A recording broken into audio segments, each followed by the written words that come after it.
Being actually 7:01, I would like to open the meeting for 8:13 for the Wakefield Conservation Commission. We'll take roll call first. And, okay, Peter. Here. Teresa. Here. Frank. Here. Jimmy. Here. And I know Ken is on vacation, and I am here. Next order of business is approval of minutes from 7:23. Everybody have a chance to read those? Any comments? If none, would, I move to approve the minutes. do I have a second? I'll second. Okay, polling individually. Frank, Yes. Jimmy, Yeah. Peter, Yes. Teresa, Yes. and I also vote yes. Okay, next up, where's Peter going? Went to get Macy. Right, next up, I'd like to, if somebody would like to make a motion to appoint Jimmy as chair of the Conservation Commission. I'd be honored to make that motion. Do I have a second? I'll second it. No, you can't second it. Jim. You can't second your own motion. I'm power hungry. Well, I made the motion, but actually, I'm not sure if Jimmy can second that. I'll second that. It's about him, okay. Oh, I'm sorry, right. You made the motion, Bob, I'm sorry. Yeah. Okay, polling individually. Jimmy, how do you vote? Yes. Teresa, Yes. Peter, Yes. Frank, Yes. I also vote yes. All right, so Jimmy, I warmed your seat for you and it's all yours. Not really. That's the job you're going to take care of. Keep it. So theoretically, if Jimmy voted no, what would happen? It wouldn't We'd matter. have He a was majority overruled. vote, right? We had a quorum and Yeah, it was the quorum. majority of the quorum, yeah. Yeah, we had a quorum whether he voted yes or no. So, Jimmy, you want to take it from here or? No, you're going to do it. You're doing fine. Wow. Okay, I like this. I like it. A little more, maybe I'll get a raise, huh? All right, so first up on the agenda is Corner Parkway, DEP 313592. I know last time we had left off with this with a few questions in mind. You know, even though the settle agreement has expired and delineation has expired, do we need to keep that delineation as the current one, or can we have it redelineated? I know Tom Mullen's on vacation. I don't know if we got a true answer on that question. But I do know we also spoke about possibly hiring a consultant. So I think, the next step would be, would somebody like to make a motion to hire a consultant for this particular project? I'll make that motion. Do I have a second? I'll second the motion. Okay, Frank, how Yes, do you vote? I vote yes. Teresa, Yes. Jimmy, Yes. Peter, Yes. and I also vote yes. Do we have any clarity on the fact that there was a settlement agreement with that delineation, if that is holding true? Or do we have the ability to get it redelineated? What do you mean holding true, Bob? I mean, that was a settled line at that time, even though technically it's expired. Yeah. Are we under any obligation to No, keep we're not. that? We're not, Bob. And as a matter of fact, that was a negotiated line. Yes, So our line that was laid out by Peter Fletcher was a different line.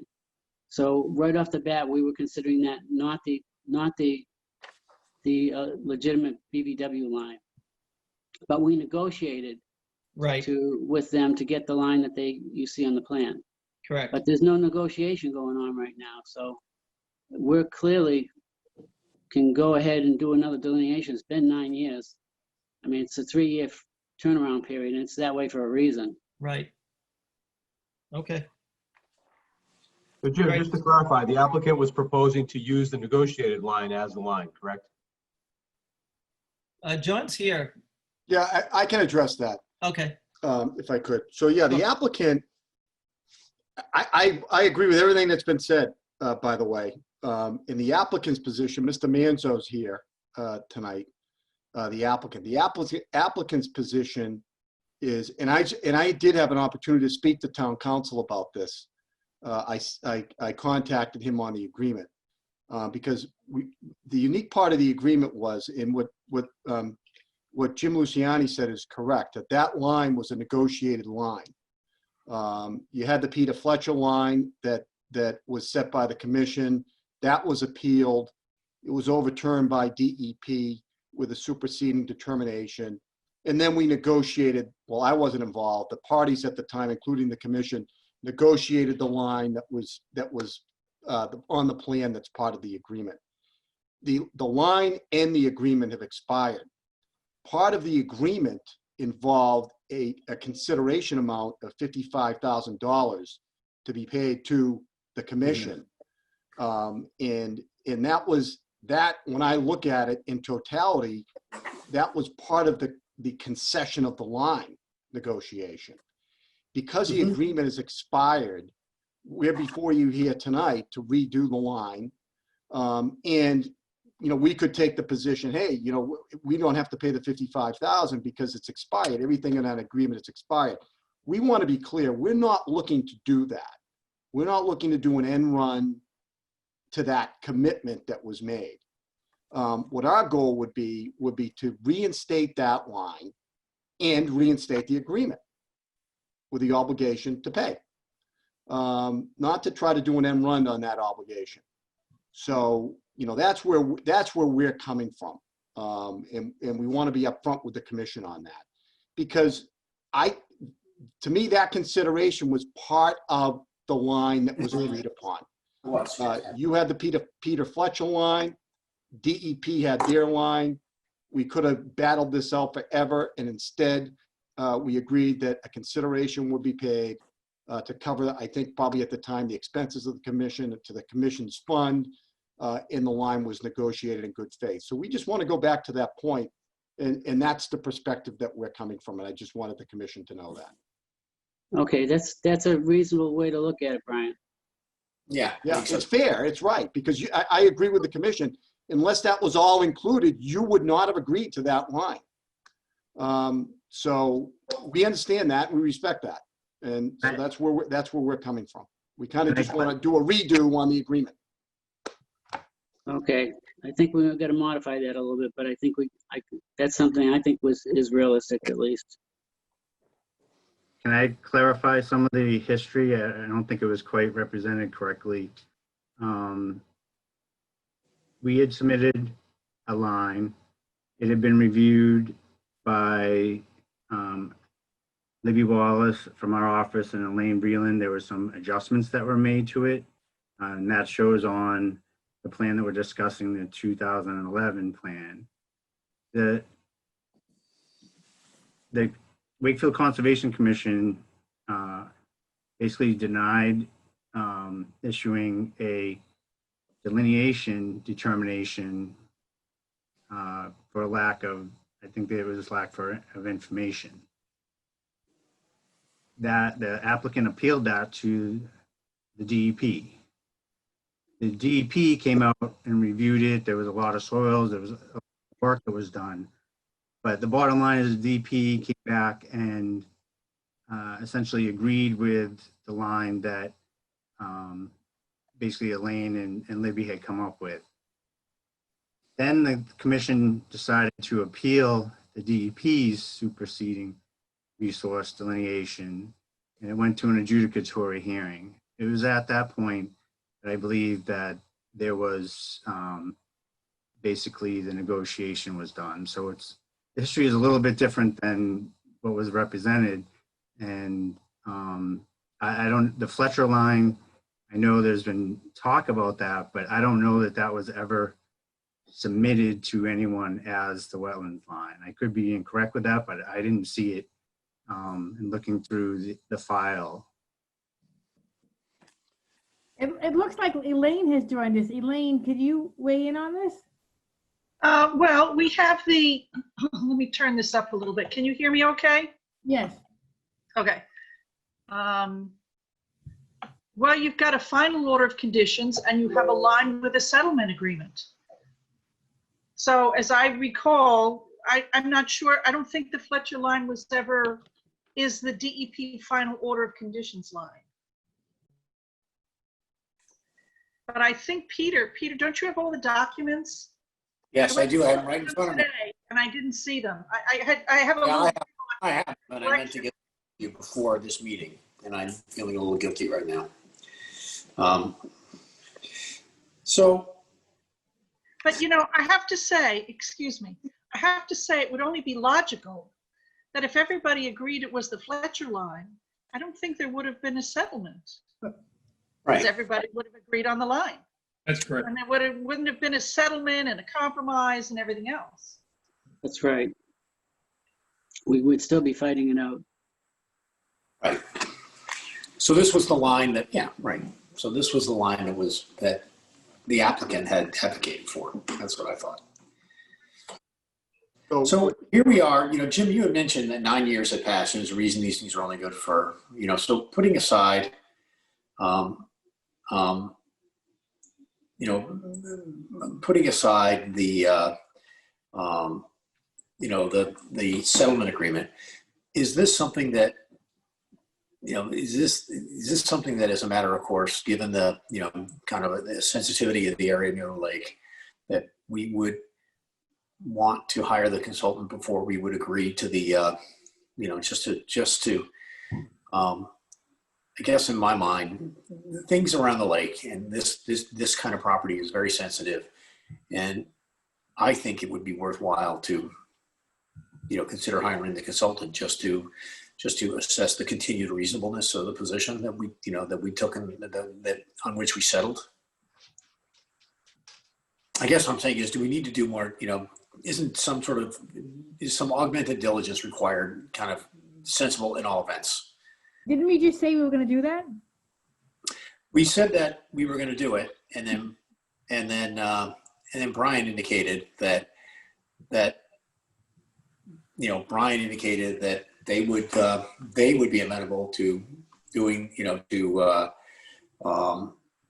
reviving the settlement agreement, which we did not. That I, you know, and I think We still need to determine whether the conditions on the ground have changed in 9 years, no matter what. that's what I think. I Right. just want, all I want to do is make sure. Okay. All I want to do is make sure that Brian had made a sensible offer, you know, compared to an offer where, you know, they get what they want in the settlement agreement and we don't get anything. So, We wouldn't have agreed to that, Pete. I hope not. But in any event, no. But all I want to do is, so I guess what I'm saying is that what you're saying is that we are agreeing that the due diligence is warranted at all events. Yeah. Right, and that would include a redelineation, Well, right? Well, no, I mean, we have to, that's what we decide after the due diligence is performed, right? well,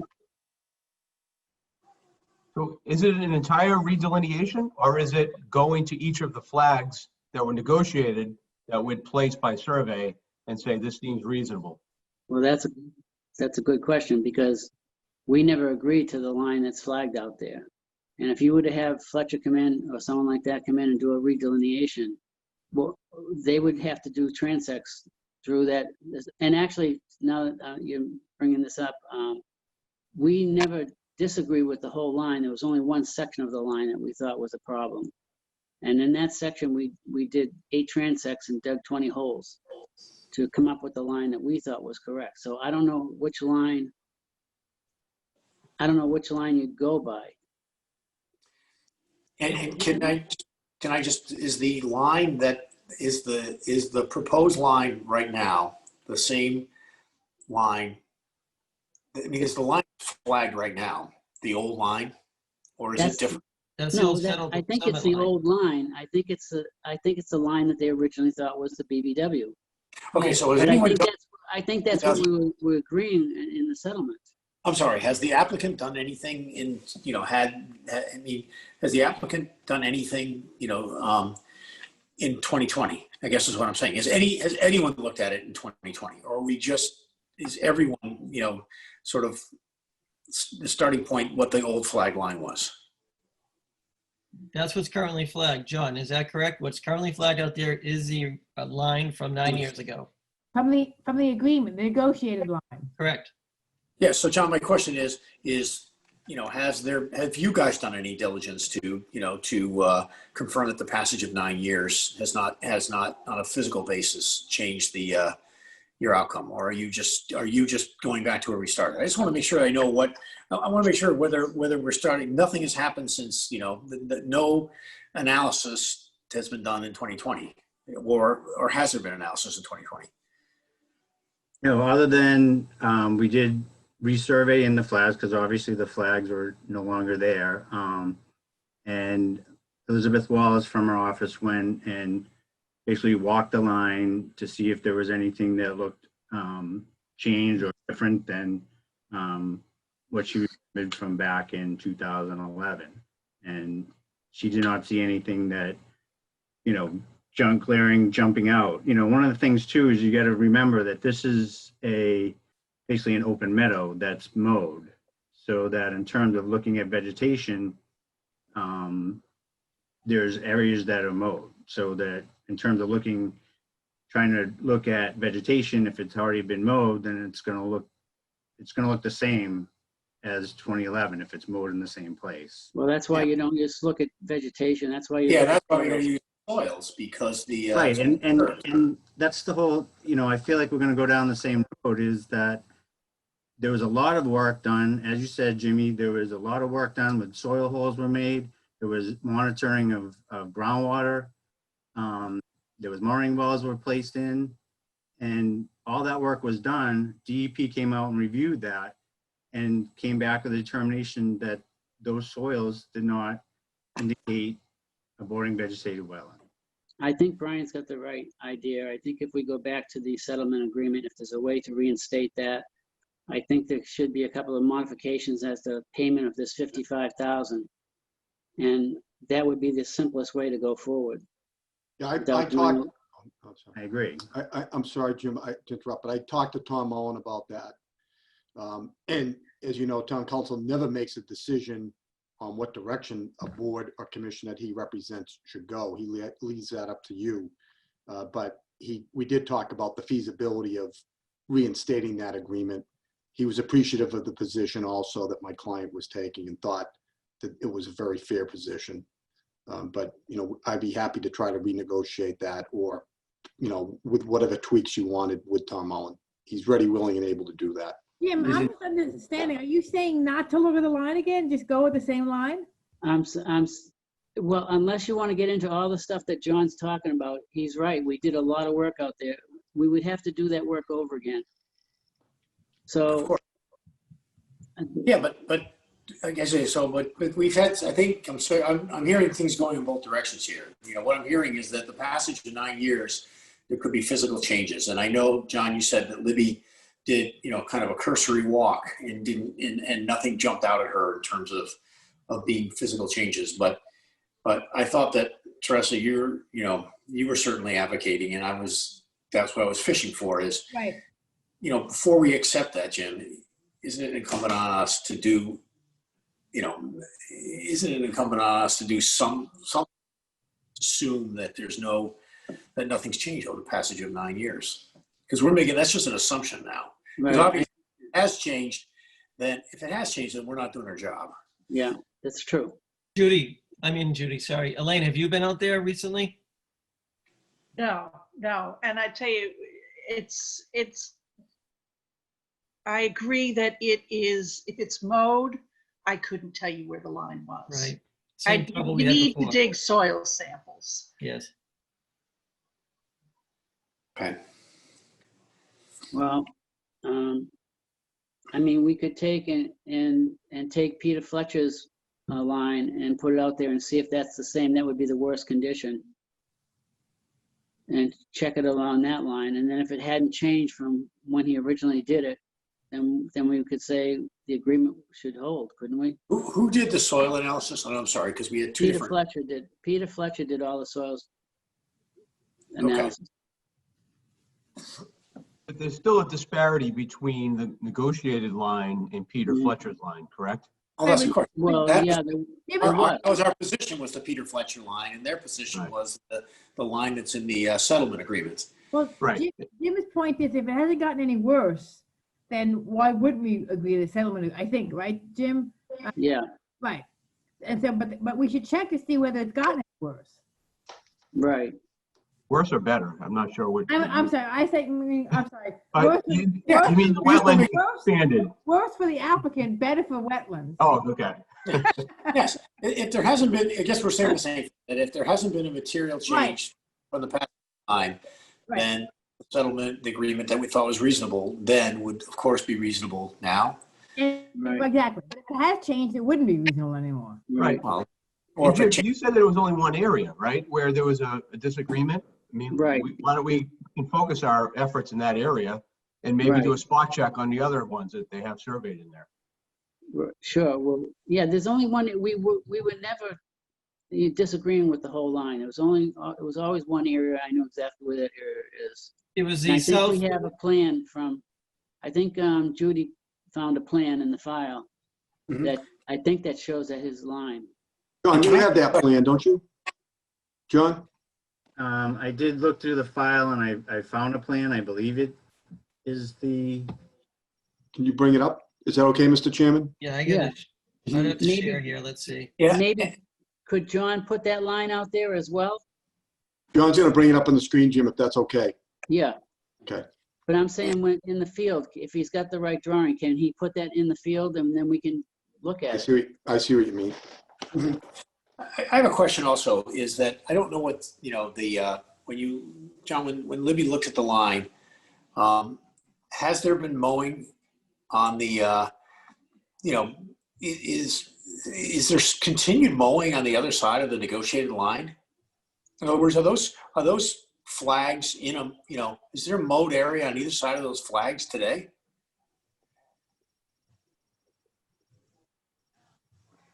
Don't know. Say If I that again, recall- say that again, Peter? Because you're saying the whole area, it's a mowed meadow. And I guess Right. what I'm saying is if you have the flags and the flags are sitting in the mowed meadow, that means that there's continued, is it possible there's continued mowing on the other side of the negotiated line? Yeah, because the negotiated line then became the line that they delineated, and so everything above that would be considered not But wetland. but you would think on the wetland side of that, there wouldn't be mowing. In other words, that those flags should be in an area where that it's mowed right up to there, but not to. But Peter, those flags haven't existed for 9 years. So I would think over a 9-year period, chances are that area got mowed. Well, also, some of those flags, they come out in a triangular shape. It was a mowed area. And it was previously mowed also, so it's probably continued to be mowed. Yeah, and I guess what I'm saying is that if the flags came out, it was flagged by the owner of the property, flagged it and say, here is wetland. And it was in the middle of a mowed area, meaning that on the wetland side of the flags, it was mowed. And for the last 9 years has continued to be mowed. Right, I got to tell you something, that I find that mowing what the applicant, by his own, position views as being a wetland. I got to tell you that I find distressing a little bit. I don't know if you guys feel the same way, but I just want to understand what that, that's kind of, and that's why I'm asking the question. And it may not be the case, but if it is, that's not something but that. Peter, I think they're mowing up to the line that they had already. That's what I'm asking. So on the wetland side, they're not. That's all I'm asking. Well, it's easy enough to find out. No, they're not. No, they're not in the wetlands mowing based on their line. Based on their line. That's all I want to know. That was my Yeah, only. because that line on the other side is cat and nine tails. I mean, is Okay, well, that's what I know, because, the point that was. but this there, thing- we have an this thing area is in in the middle of a between. mowed area. This thing is a big mowed area, and Yeah, I would have thought that you would have said that the, you know, the wetland line is pretty easy to see because that there's not, it's not, it's where the mowing stops. Yeah, well, that was the original way it was looked at. But I do remember though, some of those flags were moved out from the edge into what was a mowed area. Hmm. I don't know if that has changed over the years, but that's the way it was. Well, I think if John puts out those flags in the field, maybe we can get Peter or Fletcher or someone just to come in and spot check. If that would satisfy everyone. Spot check from vegetation? Spotty check, no, not vegetation, on soils. Okay. So Jim, I'm sorry, a spot check based on this plan? But yeah, see that he's got both lines on this plan. From what I can see, yeah, he's got the little pointer there. Yeah, that's Fletcher's line.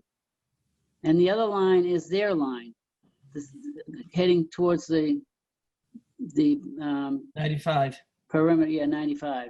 That's Hayes's line. So that space in between was the questionable space. I see. So that space in between right now, if we went out, that part is, That's It's going to be mowed. mowed.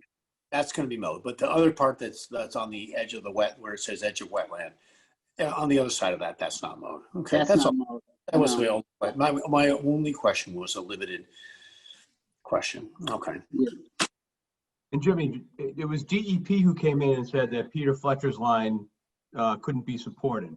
Yeah, by the I know soil. that, but I don't believe, first of all, there was a negotiation going on there, so it seems like we're missing some information and how they got to that point. I saw that. And because I don't agree with the fact that they're saying there was no water in the holes, because I saw the water in the holes. And so I don't know how that happened. I know exactly what you're saying. John, do you have a plan that shows the negotiated line? The which line? The negotiated, the That plan does. No, this line here, Yeah, this is the 2011 plan. This is the negotiated this line. is the one that we had submitted or worked out with the commission. As I said, you can see there's a note here about Yep. Elaine and Hayes Engineering went out there, and we did make some adjustments to the original line that we had first flagged. And then this is the line that we had submitted. The commission did not agree with it. We appealed it. This line went to the DEP. They reviewed it and basically, confirmed that this was the wetlands line. And the soils that Fletcher came up with did not indicate a BVW. Yeah, well, I do question that. And that section that you're talking about where the flags got adjusted, that was never in question. That wasn't part of what we were doing. That wasn't the area that we were concerned about. We were okay with that area after those minor moves. Right, no, I understand that, but I just want to make it clear that it's not just us saying, I mean, yes, I know that the town hired Mr. Fletcher as a, soils expert. We hired our own, Mr. Jacob. So there was some effort put into looking at the soils because it is fairly complicated in this area. Yeah, definitely. I agree with that comment, John. And also back to Peter's comment about the mowing, it's quite possible those cone-shaped areas where the flag's been moved, those areas may be currently being mowed.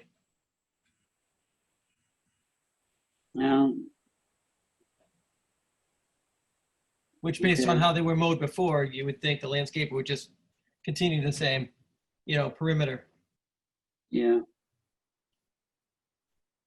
Well, I mean, if you want to just confirm a line or something, I believe Fletcher's line was correct. And I believe that if we had to go out there and verify it, we could. But I also think that if we go back there and it looks no different, then there's no reason why we shouldn't agree to the settlement agreement that we already had and move forward. I think that's a reasonable approach to, all that went into this, situation before. I do think we should take a look at it, have Elaine or somebody go out and take a quick look. They And, need to do soils though, Bob. You're not gonna Yes. see vegetation. yeah, no, agreed. So maybe we should think about just maybe getting someone like Peter Fletcher again to just do a couple of spots on the line that he picked out, and do a transect. He did transects. He went into and out of the hydric soils. So I think he knows what hydric soils are. Just let me throw this out there. Would it make sense to bring in a third party just to be neutral? Because he may strongly stand behind his previous assessment. Would it make sense to maybe bring in someone else to give a totally independent? Because right now we have Peter who says wetland soil, DEP says non-wetland soil. Maybe we'll bring in a third party to kind of break the tie, if you will. I like that idea because I do think that sometimes people feel the need to, Defend their line. yeah, that's right. I agree. with that. Let me throw this out. What if the new guy comes in and doesn't agree with Peter Fletcher and agrees with DEP? Are we gonna move the line back? No, I mean, at the very least, it's going to stay the same, right? No, but I'm saying if the third party consultant says that Peter Fletcher was wrong, DEP was right, and the line should be. Yeah, then we're out $55,000. Yeah, that's what I mean, there's got to be kind of, I guess with all due respect, it's got to kind of be a two-way street if you're going to play the game. We have something to lose, perhaps. But you know what? Well, No. I think we're thinking about this differently. I'm thinking if, we're just going to verify the negotiated line at this point. So, if we get a consultant that says, yeah, that those flags that are in that 2011 plan are good, then I think we can move forward, right? But if they're different, then I think the commission has to go down the road of saying, do we want to break the agreement and go down a different avenue? Right, because, I mean, for this property, don't get me wrong, 55,000 is a lot of money, but we need to protect this wetland. Yeah. I mean, that's right. That's right. But you're right, Brian. We do have something at stake here. So it was good. I mean, I'm being facetious. I mean, the bottom line. I think what I just want to be clear. So are you gonna ask this consultant to just make sure that the Peter Fletcher line didn't get worse? Well, that's what it sounds like.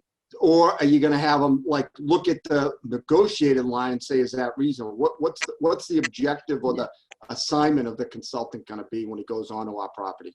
Well, it might be somewhere in between in my mind. I think we go, maybe go a little bit off of the negotiated line and say, is this accurate? And, if he starts coming out 5, 10, 15 feet and he's still encountering hydric soils that indicate a wetland, then I think we need to huddle up and say, okay, well, why is this vastly different? And, do we need to move this line? Mm. I don't know if everybody else agrees with that, but that's kind of my thinking. It's almost like you're asking him to do his own independent assessment. Right. Who, Teresa? You're asking who? The consultant. To do his own independent, yeah, right. But as Frank said, using the negotiated line as a starting point, maybe. If we're asking, if we had the faith in Peter's line, with all the work that he did out there, I have no doubt that he had the right line. I still think that Peter Fletcher could go out there and check on his work. He is a very reasonable person, and if he was wrong, I don't think he'd have any problem admitting it.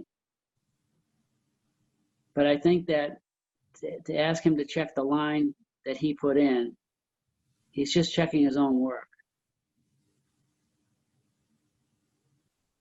I don't know. I don't know if you have to bring in a third party. Is that a good thing or a bad thing? I can't tell what you mean by that. I think he can establish his whether his line is right or wrong. I mean, right. He might even know where he took his where the borings were, and if he did, and he goes further upstream or up the hill, he's going to find he's going to run out of hydric soils. I know that there's an elevation out there that the hydric soils were following. And you could just see, it's not that hard. You could see where he drew the line in the same place. From what I saw, elevation wise, looked like it would have been the right line. So I don't know if, I don't know. I just don't know if we need to bring in a third party. If I could add to that, Mr. Chair, I mean, that kind of makes sense that, I mean, I think what I'm hearing at the end of the day is the commission wants to confirm that Peter Fletcher determines that the line that he drew hasn't changed. So now you know you're negotiating off of the same line as 11 years ago, Right. right? I mean, you know, you want Right, to say, because- Peter, you drew this line in 2013 or 7 years ago, whatever it is. You drew this line in 2013. Can you confirm for us that your line, the way you saw it back then, is the same? And that way it tells the commission that you're negotiating off the same line when you entered into the settlement agreement in 2013. Because I think that if you don't do it that way, I think you should bring in a third party to do the whole line over in the again, area yeah. that we're concerned with. I would do the 8 transects over with the 20 holes. I would do the whole thing over and see where the line really is.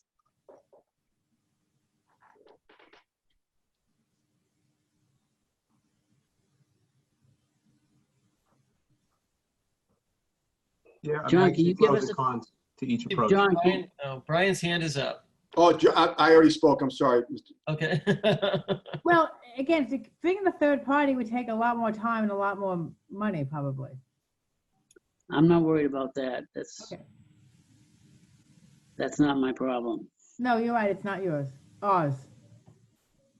So we're sitting at two options right now. A third party comes in and looks at the entire line, or that sectional line, or Peter Fletcher comes back in and verifies his line. Right. Is that where we're at right now? Yeah, That's about it. Yeah. Yeah. Hey, I mean, John, can we get a copy of this plan? I was hoping you guys had something in your file that was a little more definitive than this. We got this from a third party because, you know, as far as I can That's tell, all right. It looks there was right. not a though. lot of sharing of information from the commission to the applicant, and It's what? there was not a lot of sharing of information. well, there was litigation. So what are you saying? You don't want to give us the plan? No, I'd rather see what you have first and see if this is, again, I have a note that someone wrote on there that said Peter lines, it says Fletcher line sketch obtained from Chip Nyland. Yeah, and that is the sketch. It's not something that says, you know, that Peter Fletcher signed, or why I'm a little cautious about if this was actually the line. That is the line, John. Okay. Well, like I said, I will certainly send it along to you, but Yeah. it'd be nice to. Shouldn't we have this in our file somewhere, I would think, but We'll have to look at, we you know, have some confirm plans in the that. file. We'll have to look through it. We can share with him. There's no elevations on Peter Fletcher's line. Yeah, Unfortunately.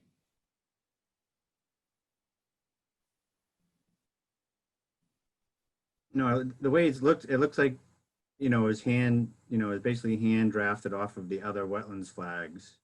You can kind of see the arcs that he used. yeah, he measured, I measured him with him. He measured the lines off the flags. Yeah, which is fine. I'm just saying. So That's how we got the points. elevations along with that. Right, It was just locations. right. You know, Yeah, wetland flag 12, 8158. And then his line goes across to wetland flag 3, essentially, to 80.86.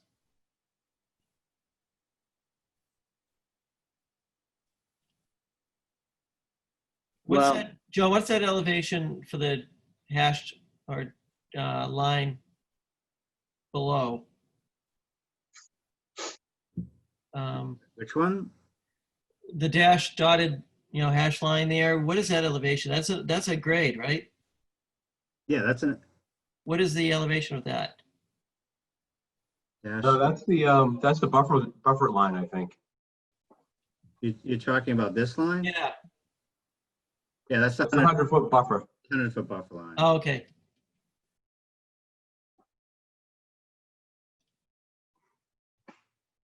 All right, where we at? So we get two options. Well, Jimmy, I like your approach, and I think, I think there's pros and cons to each. So I think at the end of the day, if Peter confirms his line, we're in a position where, do we want to hold that line, or do we want to, honor the agreement and renew the agreement, right? Yeah, Okay. and I mean, who knows if Peter even wants to do it? Yeah, if he's available or not. Right, I don't know if. But You're I think thinking, it's, Jimmy, you're thinking that we, if we do confirm this line, then we go ahead and we renew that agreement. we And, renew that agreement, but I think there has to be a little bit of adjustment to it, To what? The agreement or the line? to the agreement. Can we ask what that might be, Jim? Well, I don't think we should wait 9 years to have you fund some cleanup projects or something like Right. that. I mean, that to me doesn't seem realistic to go through another 9 years. Okay. Thank you. Do we have to decide tonight whether we're going to, whether we're going to, hire Peter Fletcher or someone else? Is that No. something we, as a commission, have to decide tonight? Well, we already voted to hire a consultant, but that was it. Right. And is that something that has to be done? Does any further decision? I mean, the choice we have, I'm just trying to noodle over the choice between hiring Peter or hiring someone who will take a fresh look at this. Can I ask Elaine to give her opinion? Yeah. On which part of all of this? The line, the settlement? No, on the two things before us now, Elaine, whether we should hire Peter to come back out to confirm his line or whether we should hire someone new. Well, it's hard. You make a choice and you run a risk. You get Peter Fletcher and you don't know if you trust him because he's just trying to confirm his new line, his own line. You hire somebody else and you could get another line altogether different. And then what do you do? Right. Go with Peter Fletcher. So you have to make a choice. I can't tell you which one is correct. That's your choice to make. But those are the risks you run. I do know that as for me, I do a lot of wetlands delineations for the Conservation Commission, but this one really requires a wetland scientist who's an expert. So especially given all of the litigation that's gone with it, I would recommend, the only thing I can recommend is that you hire a professional wetland scientist for this and make your money and take your, not make your money, take your choice, make your choice and run your risk. You have to decide which risk you want to run. Well, the end goal is to get a more accurate, get an accurate reading of what that line is today, right? That's true. That's true. And you get two different wetland scientists, you run the risk of getting two more, or you run the risk of getting yet another line. Getting a third line, right? Yep, getting a third line. So why don't we do this? Why don't we see if we can get Peter Fletcher if he's available? And if not, that makes our decision that much easier to move on to somebody else. But your point is, if he's available, that doesn't mean we're gonna, then we'll have to go back and reconsider, right? If your point is, what you're saying, Bob, if your point is, let's decide to hire Peter Fletcher unless he's unavailable, that's making a decision. That's making a decision to hire Peter Fletcher, because of course, if he's unavailable, that's a different story. Yes, that's my point. Assuming that Peter is available and so are capable other wetland scientists, that's kind of the question. So I guess my point is that kind of begs the question. It sounds to me like you're voting we should just stick with Peter. Is Peter, by the way, as good a wetland scientist as they come? Is he as, I mean, when you say, are there better? Is he as, is there a very short list of super high quality wetland scientists? He teaches it. He teaches wetland soils and all that stuff. He's very Okay, so- well known. Okay, I don't, okay. Yeah, we Okay, did review a number of different, wetland scientists when we made that choice, 9 years ago, whatever it was, and decided he was a good option. And Jim, from your memory, do you know why there was a disparity between DEP's observations and Peter Fletcher's? I don't, and I was surprised to see that the way that was written, and it floored me because I didn't agree with some of the stuff it was saying as far as being no water in some of the holes and not being hydric, because didn't you, Frank, go there when Peter Fletcher was out there? Elaine went, Rebecca Davis was there. I was out there on one site visit where we went out with Libby, and Libby was doing test pits. Okay, Yeah, I think I was there also at that one. okay. I don't know. I don't have the answer to that. Seems like I'm missing some information to answer that. So I have nothing I can say. I mean, that's a key element here because I think, we want to understand, is DEP not, as qualified to do that survey as Peter Fletcher is, and they may have missed something? Well, DEP was going back and forth between Mark Jacobs and his thing and Peter Fletcher's. And so I don't think it was that easy for them. And just because they weren't, just because of what DEP said, I mean, I would have appealed that decision anyways. I don't agree with what Mark Jacobs put down for a line. I have a lot of confidence in what Peter Fletcher did.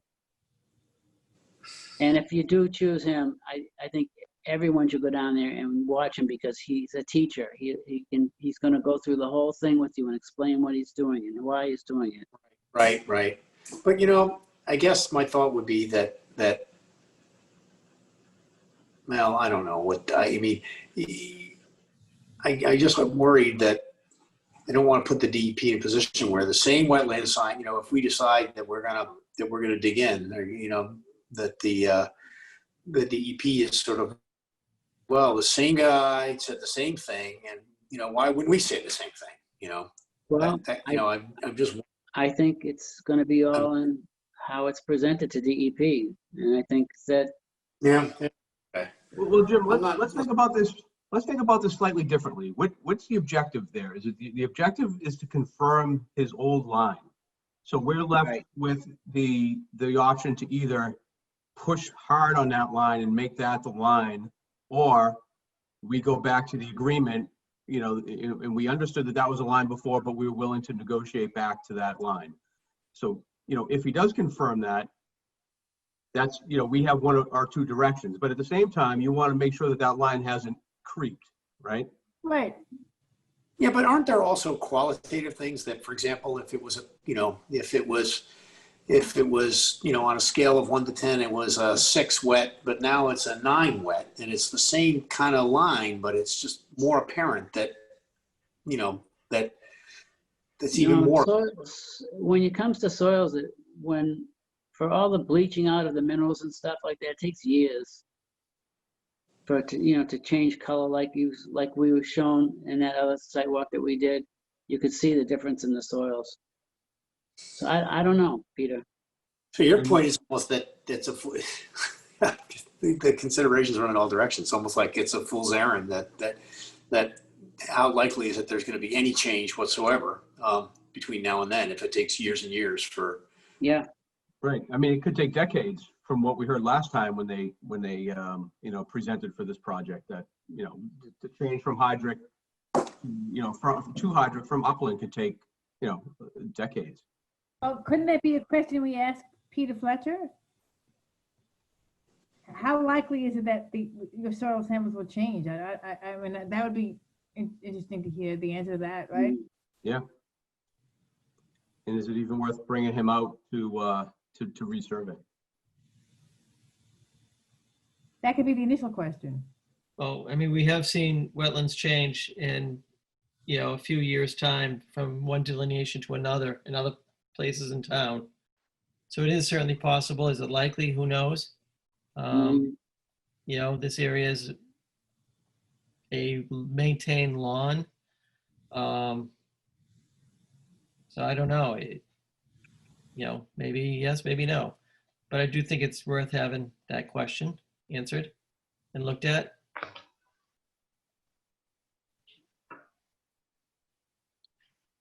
I'm still of the opinion that we should get Peter Fletcher out there to confirm his line.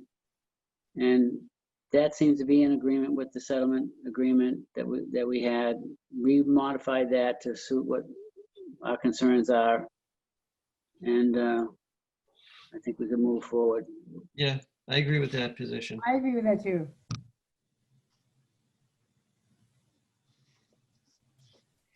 Do we want to vote on, we've already voted to hire a consultant. Do we want to vote on? Now, we're not paying for that consultant, right? No, we have a new policy. Okay.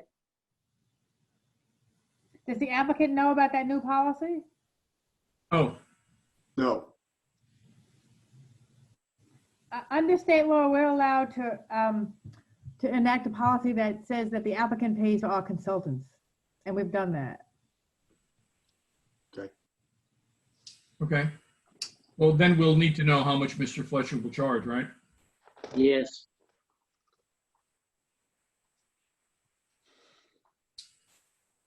And it's important to us for timing, so if Mr. Fletcher is available, it would be great if the commission could have him come out to the site as soon as possible.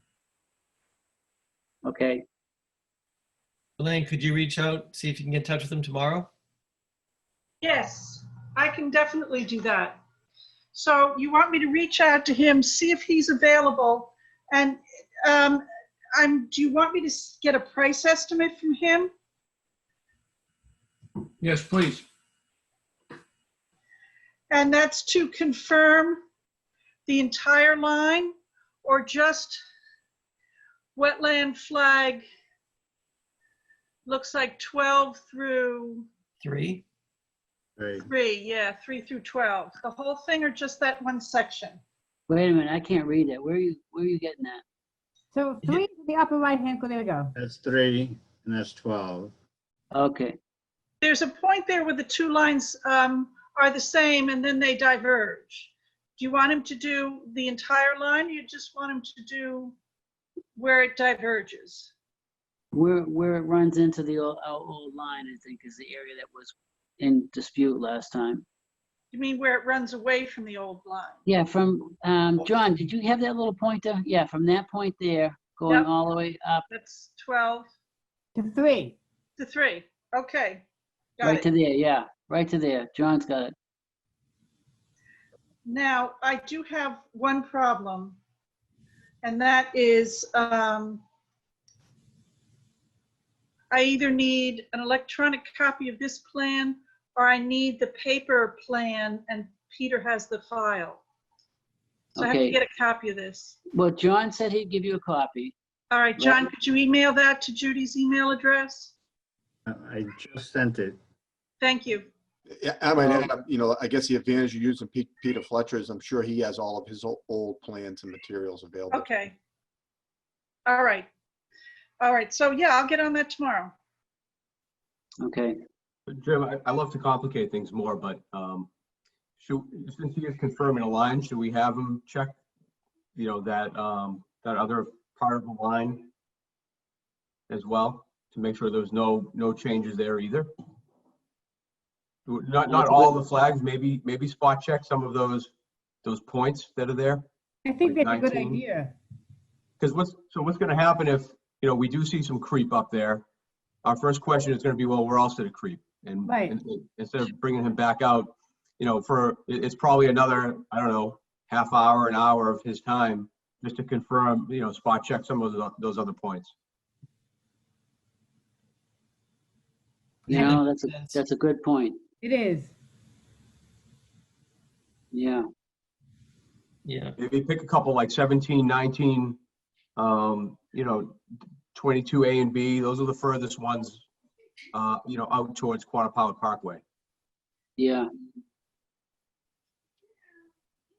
Okay, All right, so I have wetlands flags 3 to 12, plus number 17, number 19, and number 22A and 22B. You gotta Honestly- remember, though, you highlighted the areas that had been revised. Was that on purpose or? well, This- are those, This are those sketch plan does not show those wetlands flag adjustments that were made in this area. But those Doug, flags are out there for him to look at, aren't they? It should What's be that? flagged by you, correct? This is the one. This is the basically the approved line. So I'm just saying 17 actually is out here, It's down there.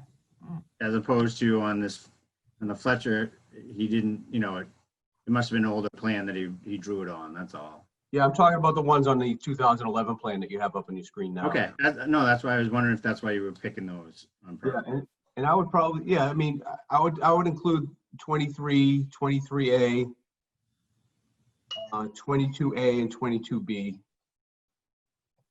Just the ones that are out furthest. The points. Yes, the point. Yes. Hmm, Okay, Okay.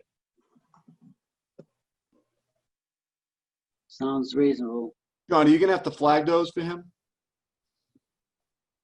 Flag which, Are you gonna have to survey and put those, put markers up where those points are? which one?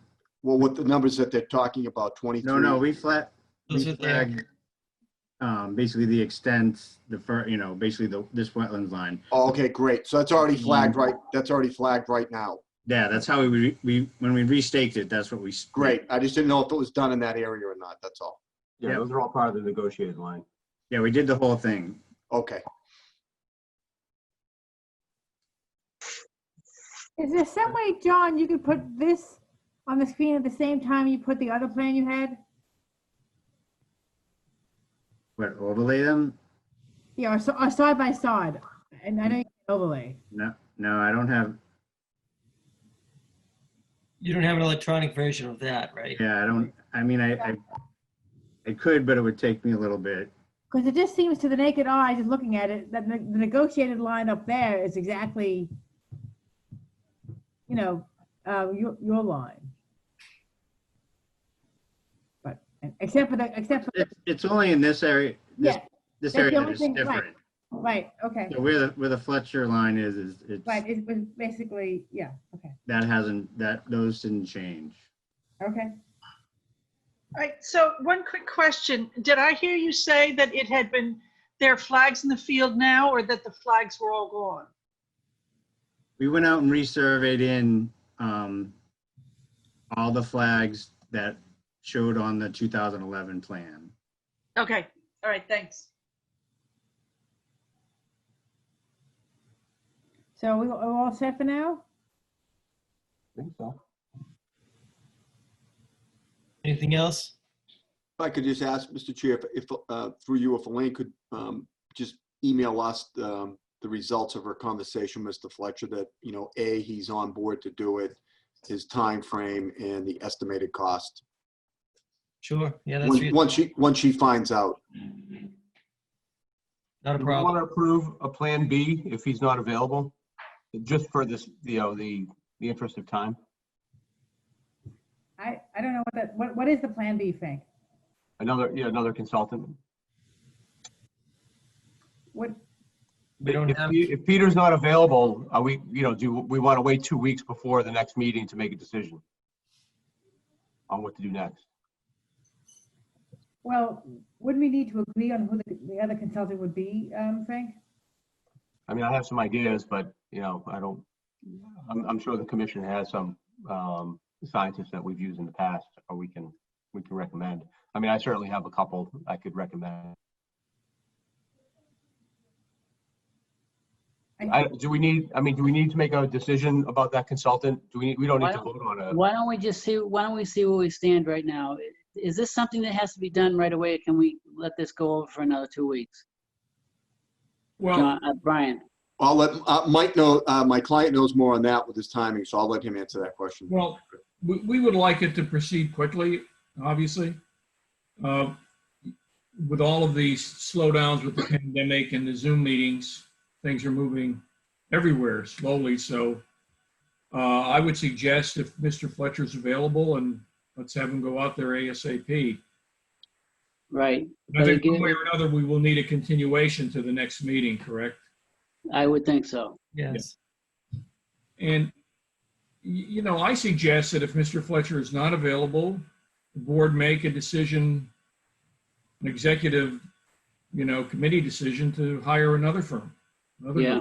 You know, I mean, I think the board could designate a couple of members to work with Elaine to find someone in the alternative of Mr. Fletcher if he's not available, just to keep it Yeah. moving. I think I don't think Elaine that's was, something we have to vote on explicitly and name a company, so. Oh, you do, Frank? I don't know. I guess I'm asking that question. Do we? I don't think you do. I don't think you do if you have our consent, and we're telling you that you do. Okay. So Elaine is probably gonna know some people too. Yeah.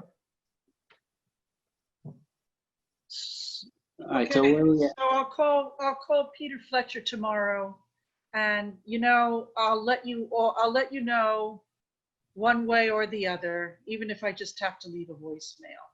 I'll just let you know what happened, because I won't be back in the office until next Thursday. But Judy will be in on Tuesday. But Yeah. I'll email everybody and just let you know what is the result of tomorrow's phone call. Okay, Can we vote now to say that if Peter's not available, that we authorize with the applicant consent, Elaine to work with, two or three members of the commission to come up with a different consultant, just so we have that in record. that would be great from our perspective. is that a motion? I'll make that a motion. All right, who are those other members? That's the question. To be determined. How's that? Yeah, Actually, I have open meeting requirements. This is a subcommittee. I have to post the meeting. Just so you know, maybe you can think about it and get back to me tomorrow and let me know if you want to be on the subcommittee and your availability to meet. Although we can do it by Zoom. it's So, getting and then, complicated. we won't have to do that unless Peter's not available, right? So, Yes, Right. yes. I Yeah, do have one request, that whoever is on the subcommittee have Zoom meeting skills. Oh, good. It won't be me. Somebody has to know how we can all interconnect so that if Elaine. That's, you have a Bob subcommittee elected meeting- himself then. Yeah, I'll volunteer, Elaine. Okay, Bob's already on because I don't know how to host a meeting. Okay, so Bob's on and we'll go from there. Perfect. All right, so we do have a motion. Do we have a second? I'll second. Okay. Jimmy, how do you vote? I'm in favor. Peter, Yes. Frank, Yes. Teresa, yes. and I vote yes. All right. I have one other favor to ask, and that's of Peter. Peter, I would like to get that file back. All things considered, I think I could use it. Yeah. So, yeah. If How can I you get it? could, I'm going to be in Wakefield tomorrow. Could you leave it in a plastic bag? I don't know if it's going to rain, but on your front porch or something, and I can just come and pick it up in the morning? Yep. Or just or do you want to just, do you have my cell phone number? Give it to me I don't want now. to leave it in. It's 617 Yep. 538 5730. And Ken, you got garbled 617 5 something 538 5730. 30. Okay, and will you be home tomorrow? Yes. Is that what I'm calling you? Oh, okay. So I'll call you and let you know when I'm coming over.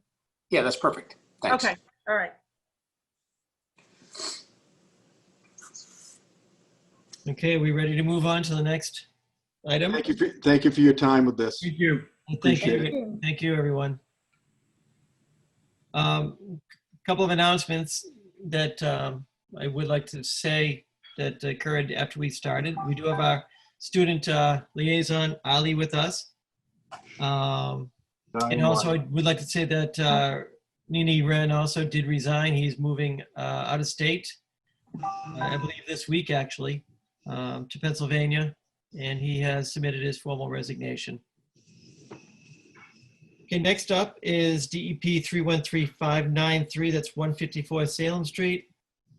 It's also an abbreviated notice of resource area delineation.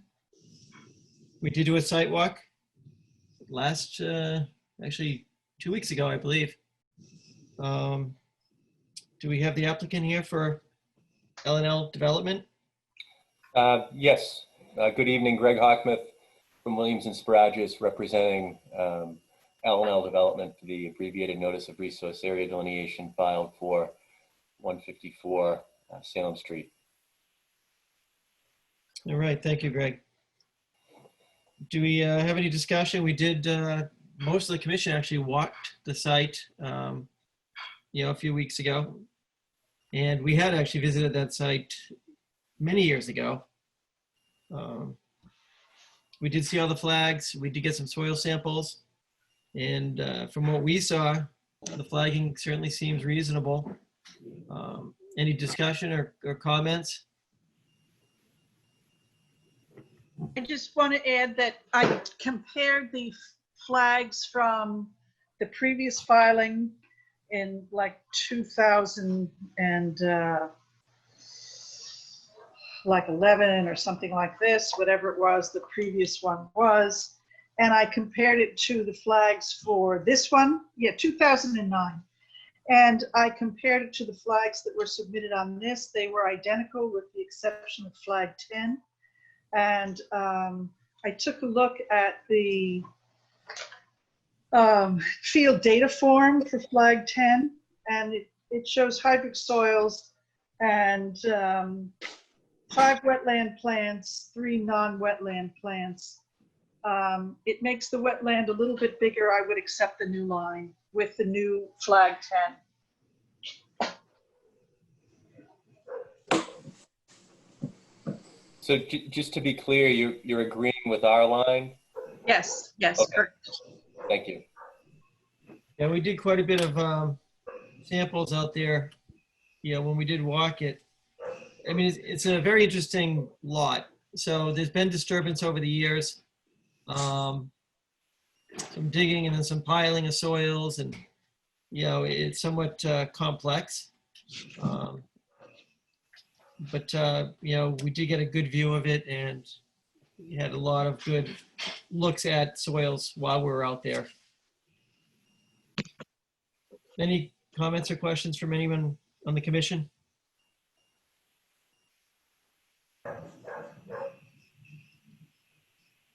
No, if not, do we have... Are you also accepting the, I need to fill out the paperwork. So you're accepting the BBW line. What about the floodplain elevation? Yeah, we did talk about that. The question of 58.8 versus... Elaine, is that based on the new map? No, it's based because the new map isn't as clear as the information that was presented in the request. And as I recall, if you want to just confirm this, Greg, is that there's backwater under a culvert, which is what's shown on the USGS map, but the floodplain elevation drops just on the other side of the culvert to the elevation that you've shown in the request. Have I got that right? Yes, you do have that right. The USGS map, areas that changed are highlighted in red, and the floodplain in this area was not highlighted in red. There's been no change. It's an AE. The elevation we show on our plan for this reach of the river is accurate. Elevation 58 is the floodplain that impacts this property. Where'd the 58.8 come from? It's not in this area. It has to be either further further upstream or further downstream. We submitted detailed information from our office to the Conservation Office when this first came up, and we included a section from the flood study, the profile view, and it just supports why the elevation here is 58 and not 58.8. Okay.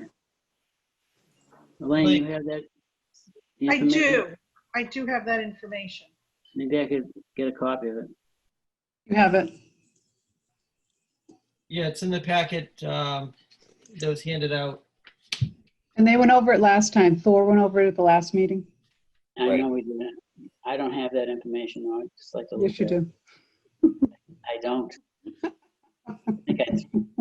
I think that was when I was thrown off, so I, No, it wasn't. no? Nice try. Okay. The packet's dated July 7th. A question for you. You were referencing wetland flag 10? Yes, I was. Okay, there's actually an elevation of, looks like 58 right at wetland flag 10. Okay. I was talking about a BVW though, a Yeah. BVW flag, not a floodplain elevation. No, I agree. But there Okay. happens to be a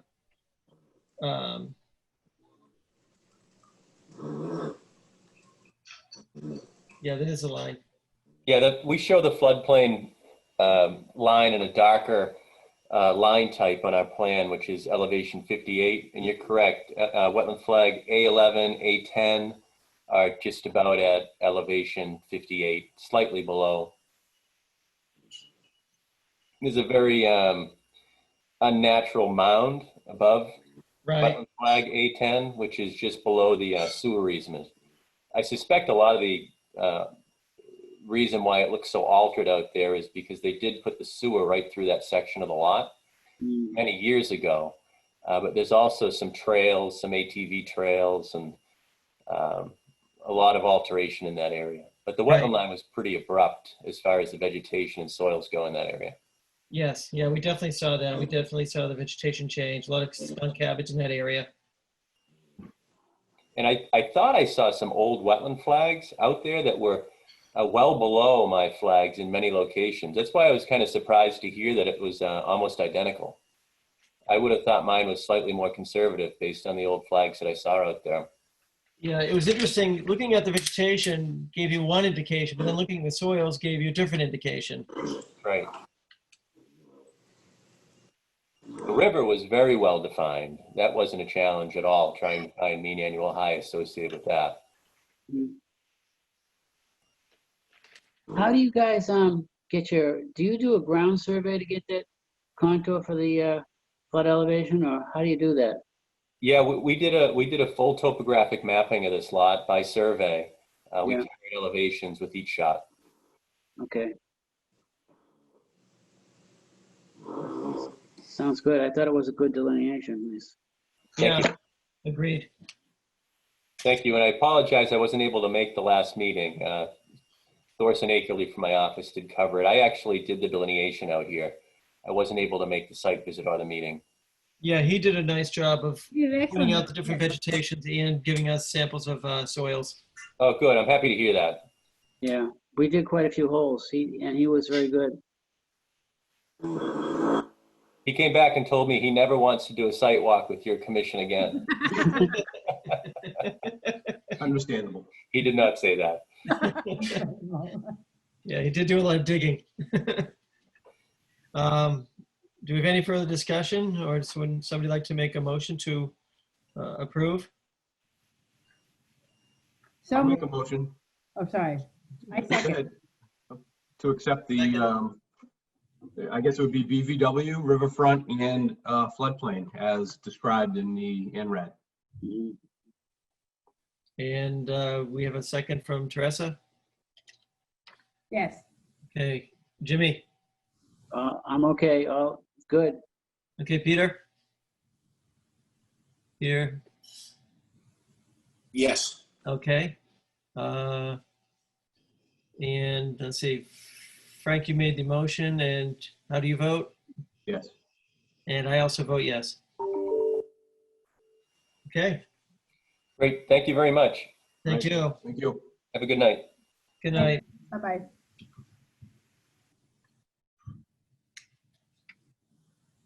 All right, need a minute, Elaine, before we move on, or?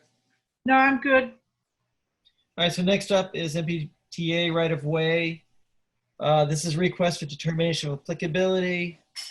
It's their 5-year vegetation management plan that we've, some of us have gone through a number of times. Do we have the applicant here?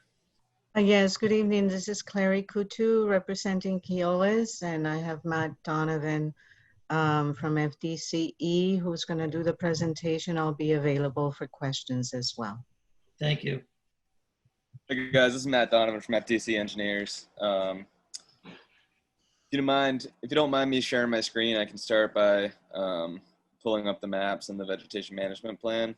Yes, please do. All right. So this is the vegetation management website. It's a very handy tool for any of you who want to keep updated on any of the vegetation management activities throughout time. You can see here the vegetation management plan. If I were to click on that, it would take you right to the plan, but I'll start by taking you to the map.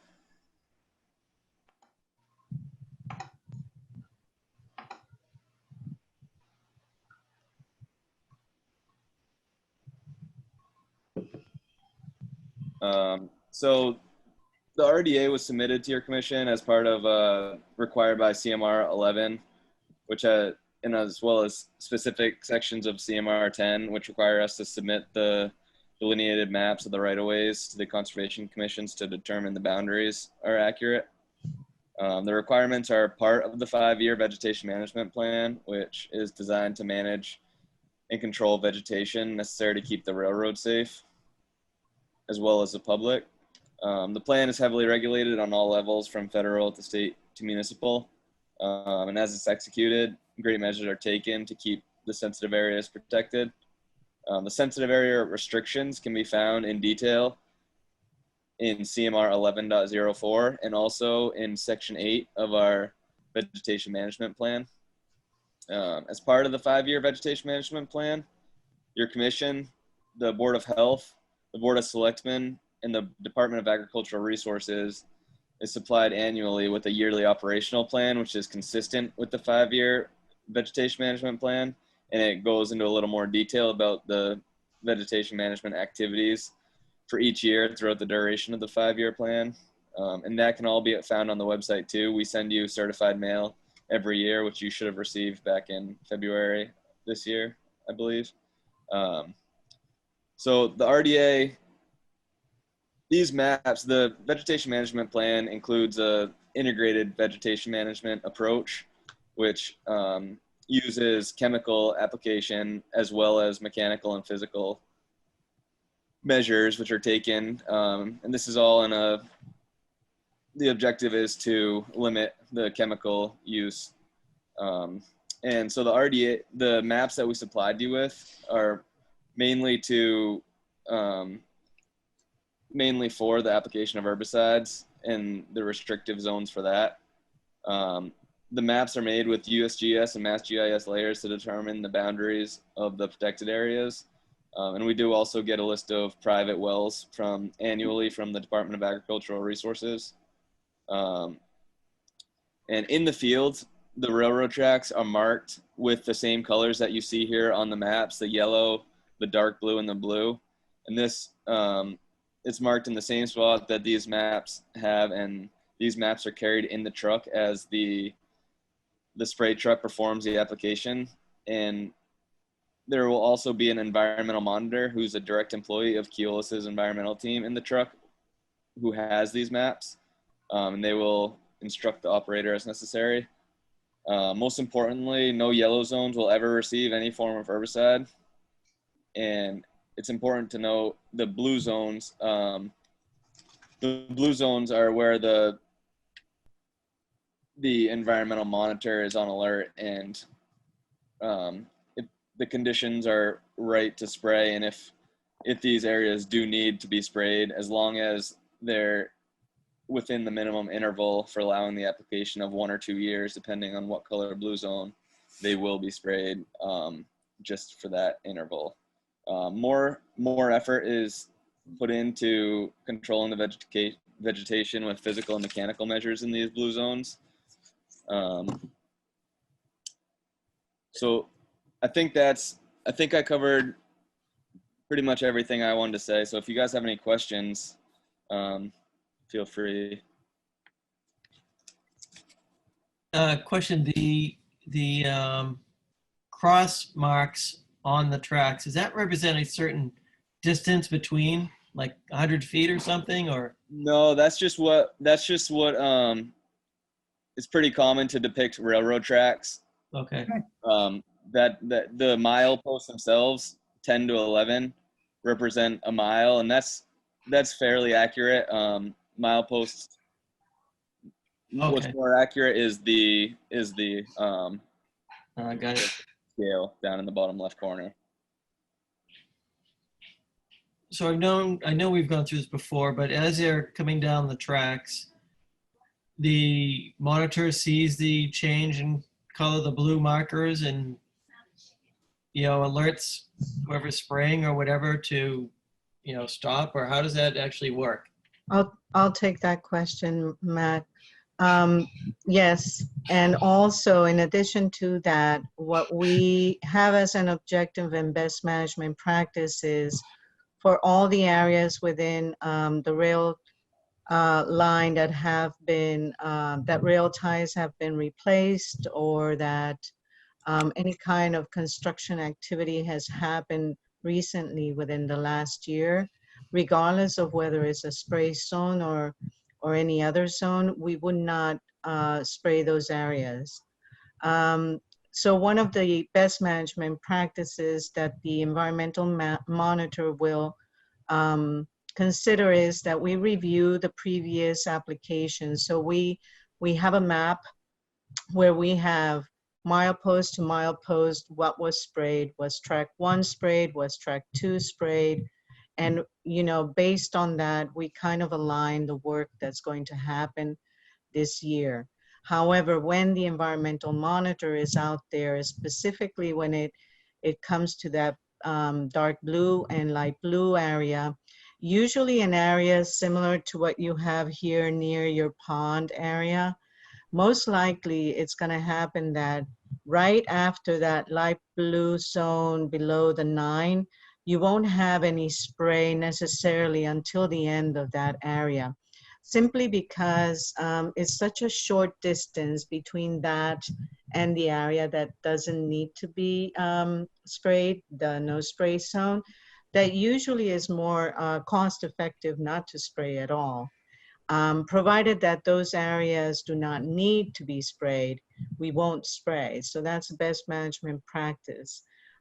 In those areas that we see that spray is not necessary, but however, we do have vegetation that needs to be cut back, we would prefer most definitely to use mechanical means. The objective will always be to reduce the chemicals we apply. And how far off to the sides of the track do you either spray or mechanically clear? I forget. So it's property line to property line, but that also is dependent on what resource areas we have within that property line. So if there are wet areas, if there is a surface, if there is noticeable surface water, those areas, whether they're in a spray zone or no spray zone, will not be sprayed. So it is really, it's really a town by town, case by case, and I'm really keen in not spraying if we don't need to. How far out can the mechanical cutting reach? To the property line. That's as far as it reaches. Yes, unless, for example, sometimes when our tree company is out there, they knock on each neighbor's door and leave, a slip on the door that we're gonna be here. Then some neighbors say, while you're at it, can you just cut the rest of the trees in my backyard? And things like that happen, believe it or not. And of course, some other people just don't like it. And, it has nothing to do with Wetlands Protection Act, more on the sense of the aesthetics. So it's really, we have a little bit of everything. We try to be as sensible as possible. I think that's. Do you have any cleanup that you do after you cut the trees and the brush? Yes, they're supposed to eliminate all debris from the areas. They should not be stockpiling chips within a minimum 25 feet from a resource area. The chippings cannot be in piles. They need to be spread out, and they cannot be spread in ditches or areas where water resource areas are, or surface water. So for areas that are like that, they usually just collect the chips and or stage them somewhere else and then pick them up.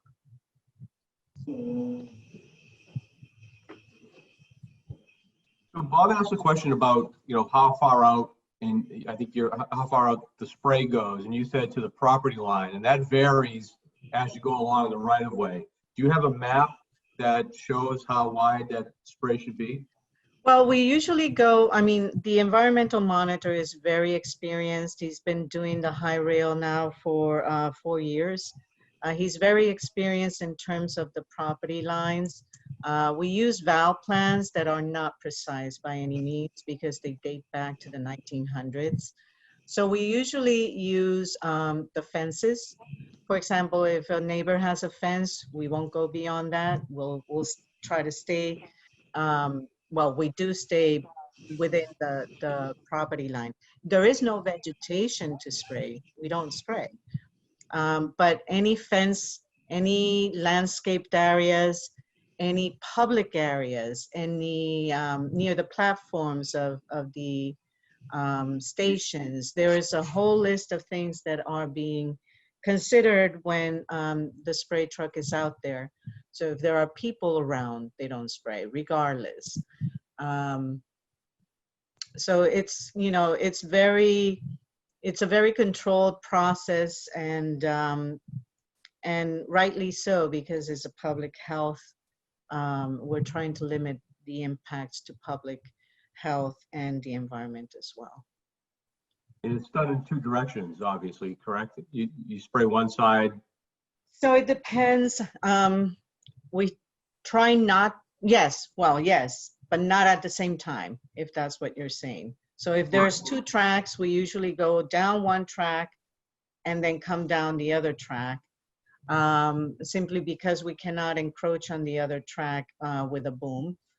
But certain locations, if there's an outage, we can do it. So it really varies on a case by case and day by day, because we might be in an area where there's a legitimate outage. We can use the boom on both sides. Okay. And you said when you have pavement, if you're over a crossing or you're at a stop where it's paved, will you discontinue the Yes. spraying? Okay. Yes. We also pay for the chemicals, so we try to maximize utility on it too. So the less acres we apply, the less money we have to pay. Yes, so every time there's paved areas, crossing areas, we try not to spray. Well, we don't spray because we don't need to spray. Okay, because my only concern would, being sprayed on pavement and then washing into a storm drain and right, into exactly. a water body. Right. Exactly. Okay. Good point. Any other questions?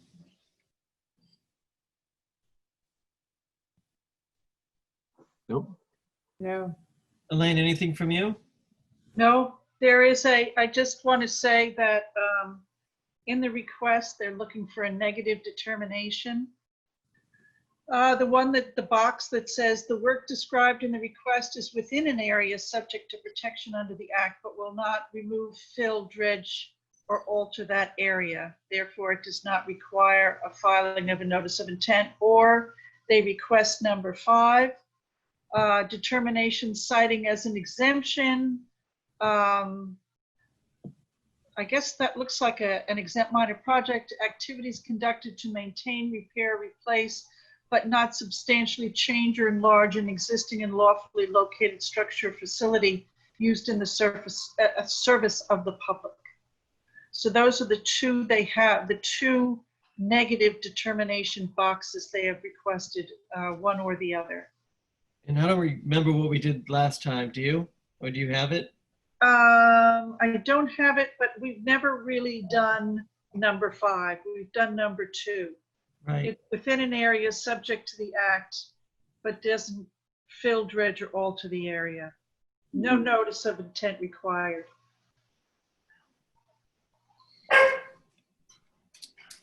All right, so would somebody like to make a motion to issue the negative determination of applicability with option 2? So I'll moved. make that motion. I'm sorry, I second. Sorry, Jimmy, I'm too fast. You're really quick. Okay, Frank? Yes. Peter? Peter, you there? He's He's muted. he left. Where is he? I can unmute him, I think. But I can't see him. Yeah, I don't see him. All right. All right. Let's see, Jimmy, you haven't voted? You made the Yes. motion but haven't voted. Yes. Okay. I also vote yes. Teresa, did I get you? No, yes. Okay. All right, so we have all in favor. Yes, Peter is not there. All right, so we are issuing a negative determination of applicability with option 2 as the selected choice. Are you all set with that, Elaine? Yes. Okay, excellent. All right, so we're all set. Thank you all. Thank you all. Have a good Thank you. night. Thank you. Have a good night, Thank guys. you very much. Thank you. That's it for that's it for everything that's hearing wise, unless anything else has been added. Judy, is there anything else hearing wise or is that it? Nope, that's it. Okay, so all the new business. Do you want to do Shady Ave first because he's here? Sure.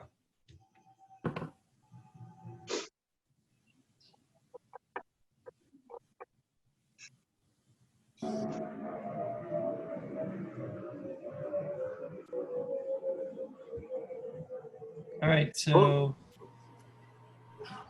Elaine has the info on that. I'm sorry, say that again? Shady Ave. Okay, Shady Ave. Yeah, is the property owner here? Hi, yeah, this is John Dean. John I'm the Dean. owner at 26 Shady Ave. Okay, so, all right, this property has had a problem with it because a wetland has been filled in. And I've spoken with Libby Sabounjian, and she doesn't quite want to take it over herself, but she does want to sort of oversee what the Conservation Commission is doing, and she wants it restored. So Mr.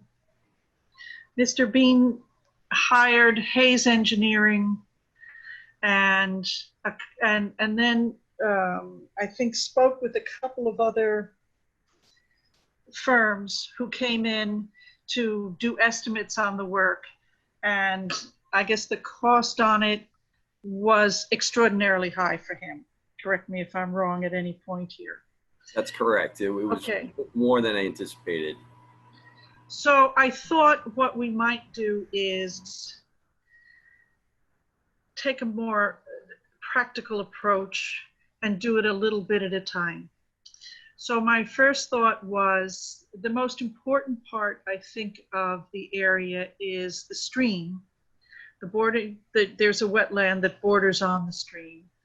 And on either side of the stream, it has been filled in to the banks. Now, in Winchester, a couple of years ago, we were doing a bank restoration job along the Aberjona River. And we got live willow stakes, and we got several hundred of them. And we cut one end off at an angle, and on the other end, you just took a hammer and pounded it into the soil along the riverbank. And I went to take a look at it this week to see how they were doing. And those sticks, which were 2 feet high when they were put in, have sprouted, and they're now about 6 feet high. Wow. So then the next thing I did was to take a look at the price, because it seems to me that if money is an issue, what we want to do is we want to get as many willow sticks as we can for however much money we have.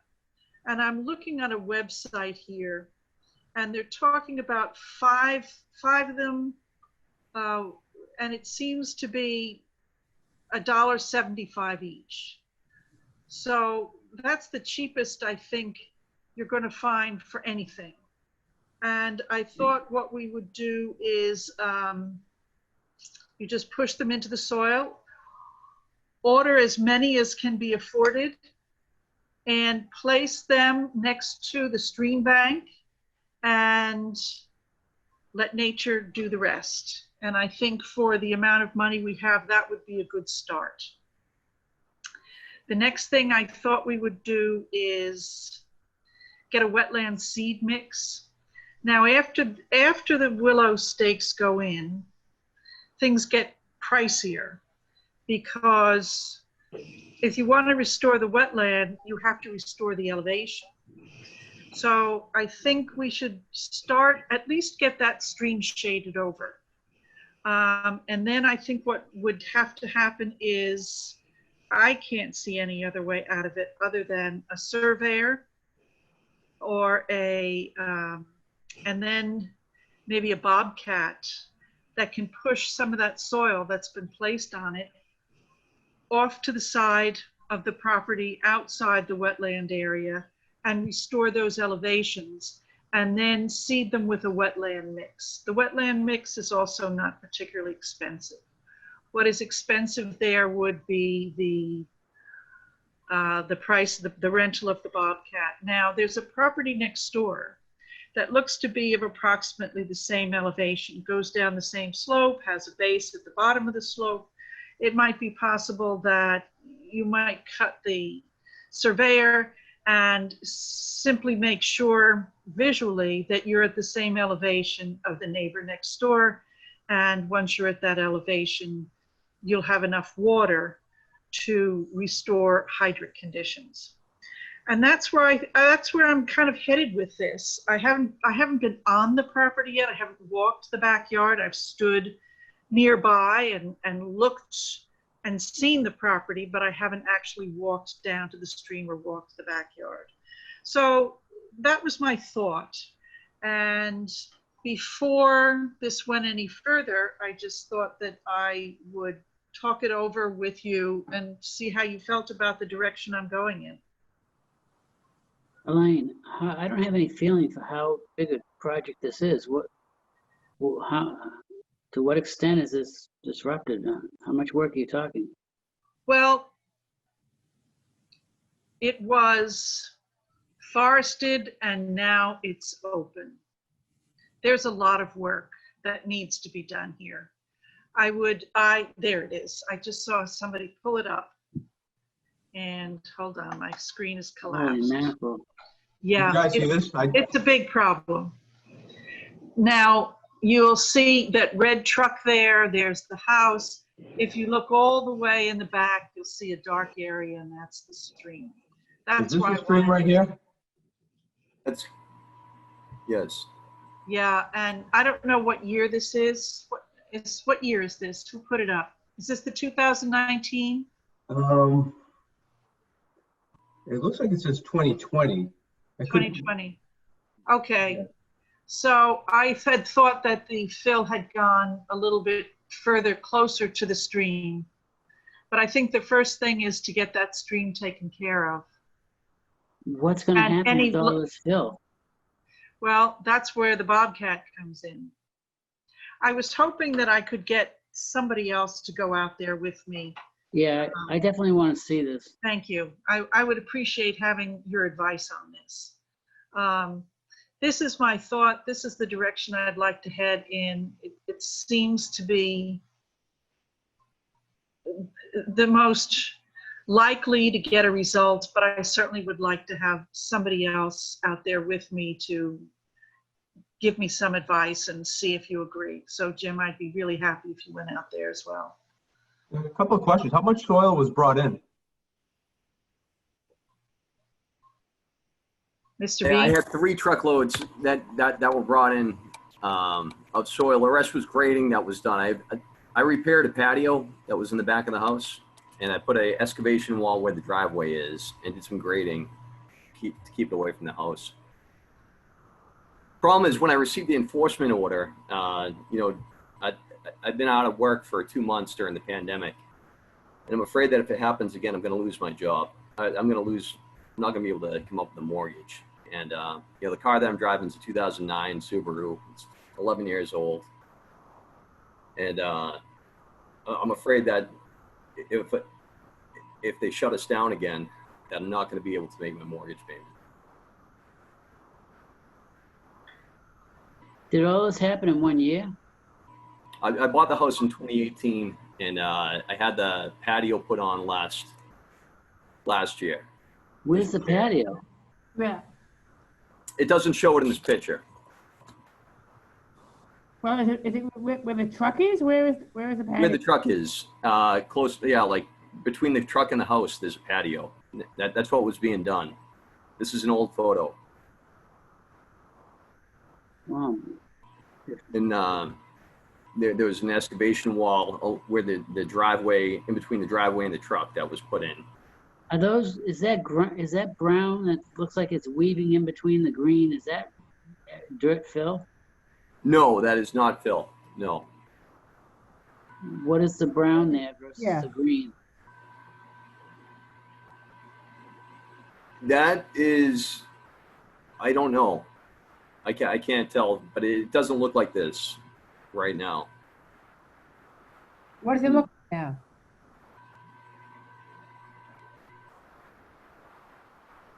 I'd like to take a look at this. Where was the fill from?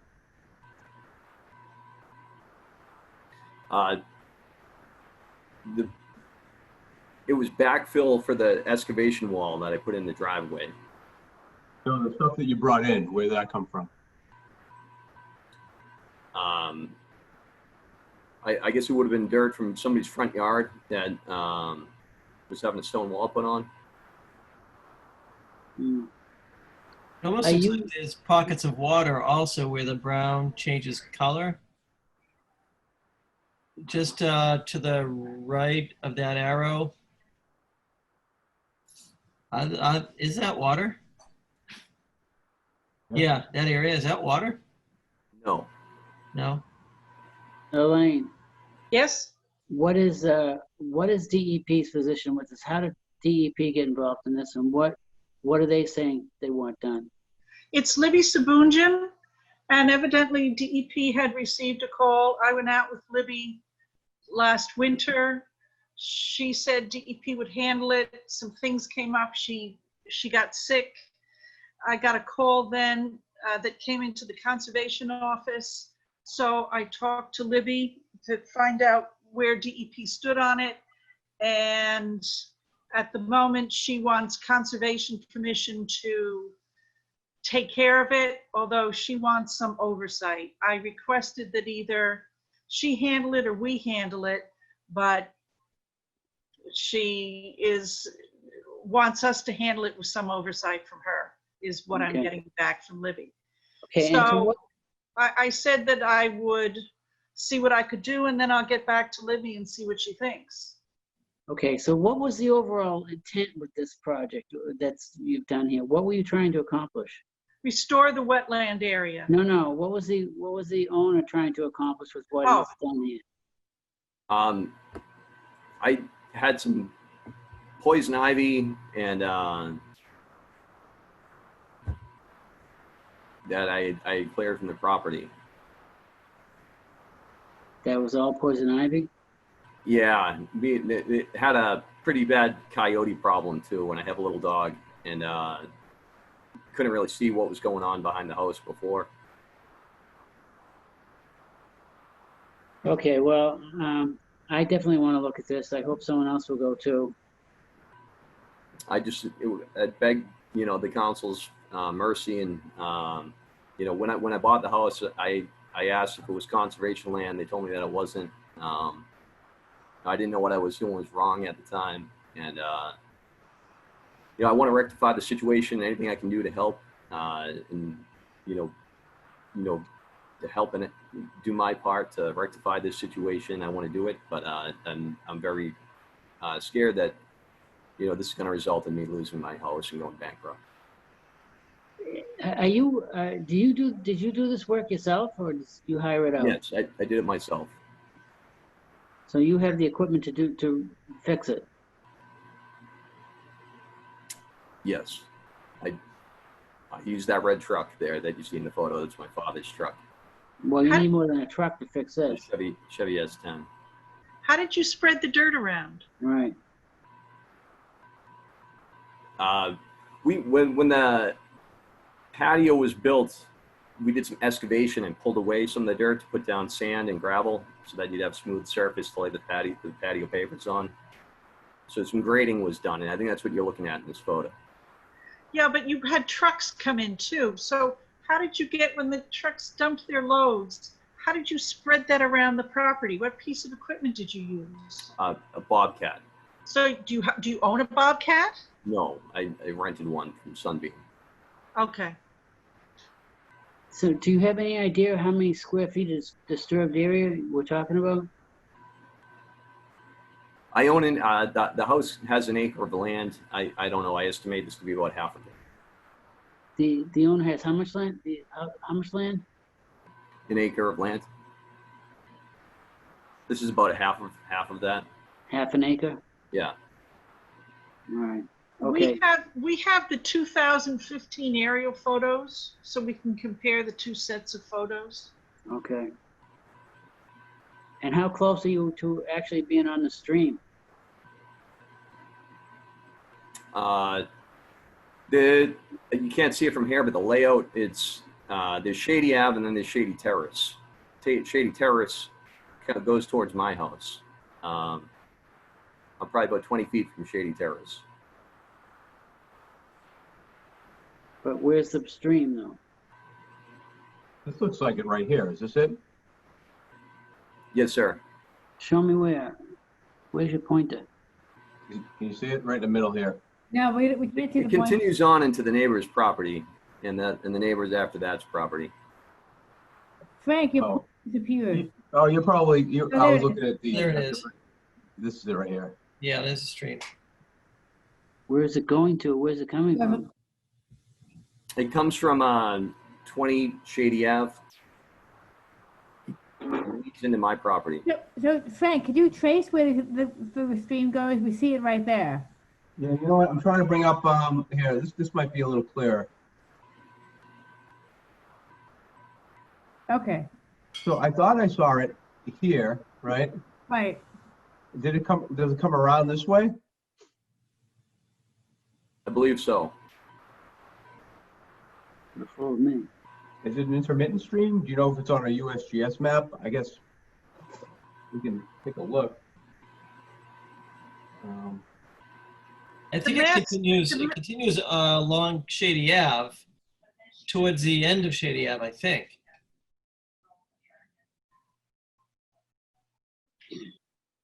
Looking it up now.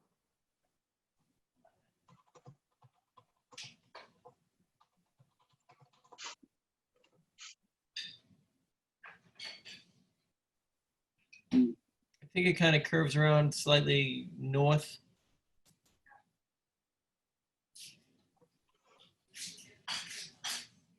It's hard to tell. It's We like were there's so many- years It is hard to ago tell. when there was the Is it a mudslide. wetland around it? Or is it, I mean, there's these areas that look like they're low and high. I mean, I can't tell what that is. Is that a tree? And then there's shrubs? Yeah, so let me show you this. I'll click you off there for a second. Can you guys see that? Yeah. This is the DEP's map. So it looks like it's all wetland there. That river, the stream isn't shown. I assume Yeah. it's on the edge of it. What's that little line coming in from the left of the X in the middle? Yeah, right there. That's the road. That's the That's the road, road. Yeah. Oh, that's the road. Jimmy, if you remember, there was a mudslide right where the word avenue ends. There was a Yeah. mudslide that came down from that hill, from that development. Like 10 years You want to ago. go look at this? Yeah, let's take a walk out there. Yeah, it's interesting. I think we need I think you have to get on the ground and see this thing to understand what's going on. I agree. Yeah. Yeah, this goes, if you cut through that area, you end up at Angem Lane and Holland Road. Oh. This connects to JJ Round. Oh, really? Yes. This wooded area goes from JJ Round all the way over to Angem Lane and Holland Road and all the way to Oak Street. Hmm. This is part of the Emerald Necklace. So how do you get to Shady Ave from Green Street, Main from Street, Main Street right at the fork, you go up Green Street. Yeah. And you go by Dillway where the water tower is, you go by that and you take a second left. Go up the hill and take a second left. Go up the hill. Go up the hill. Don't take the left up to Dillway, up to the water tower. Just keep staying Green Street, second left. Okay. Shady Ave. Well, let's set up a time to look at this. I think it's worthwhile. Does this have to be dealt with this summer during the pandemic, or can this wait till next summer? I'm not going anywhere. Well, we're gonna look at. First of all, the bank would at least have to be stable by the stream. I think Elaine had a good plan going on for you. So I'm not going to disrupt that. I think she's got the right idea. But I think the biggest thing would be to protect the stream at this point. Yeah, that makes sense. And I do like that idea with the willows. Incredibly fast growing and we'll love that location. Thank you. But I think I want to look at it right away, I think. And yeah, this is a better picture. This is a clearer picture here.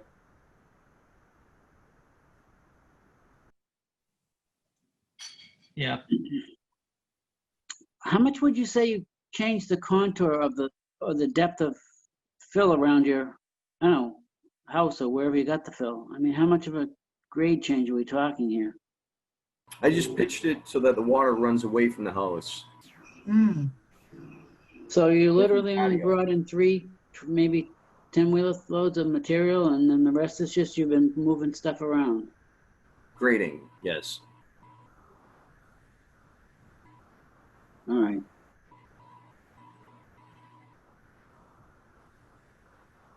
Elaine, you gonna go out with us? Is it? I'd like to, You're yeah. looking at a pile of sand there that they use to level the patio pavers when they put down the patio pavers.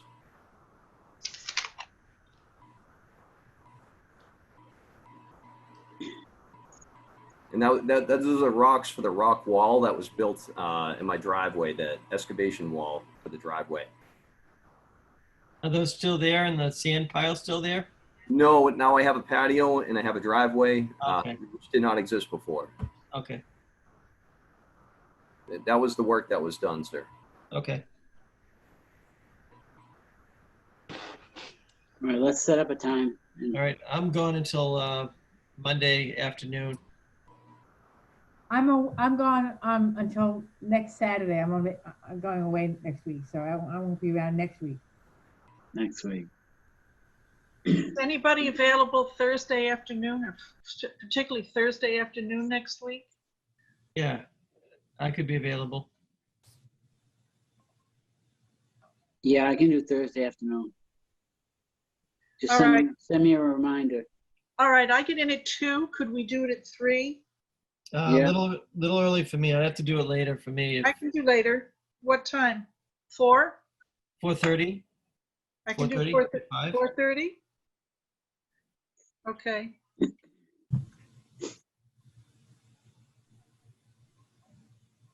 We'll rely on you guys to let us know what the story is. Yeah, you didn't want to skip your vacation for this? No, no. Okay, Okay, so that'd be the Thursday, the 20th. okay. And I'll send a reminder. Okay. All right, thanks. So then are we asking John to come back to our next meeting? I think it'd be a good idea, unless we need a meeting in between to do some planning or try and talk it over. Or it doesn't matter, he can come anyways. So John, is that stream on your property? It starts from my neighbor's, yeah, and it continues, there's rocks lined all on both sides, starting in the neighbor's property, the McLean's. Do you have a plot? Do you What's have a that? plot plan? Yes. Can you I bring do. that to the site meeting? Oh, okay. Are you going to be available for the site Right, meeting? again? are you available next Thursday at 4:30? Next Thursday at 4:30, I'll be available. Yes. Okay, if you could bring the plot plan, that would be helpful. Okay. All right. That's it for now. Yep. Thank you. All right, thank you. Thank you for Right. coming in. Okay, we do have a number of old/new business items. Okay, thank you very much. Thank you. Judy, any particular sequence? Well, John is here for 611 Salem. Okay. I was wondering why John was hanging around. You too. I just like watching you guys. Yeah. We do have an open seat.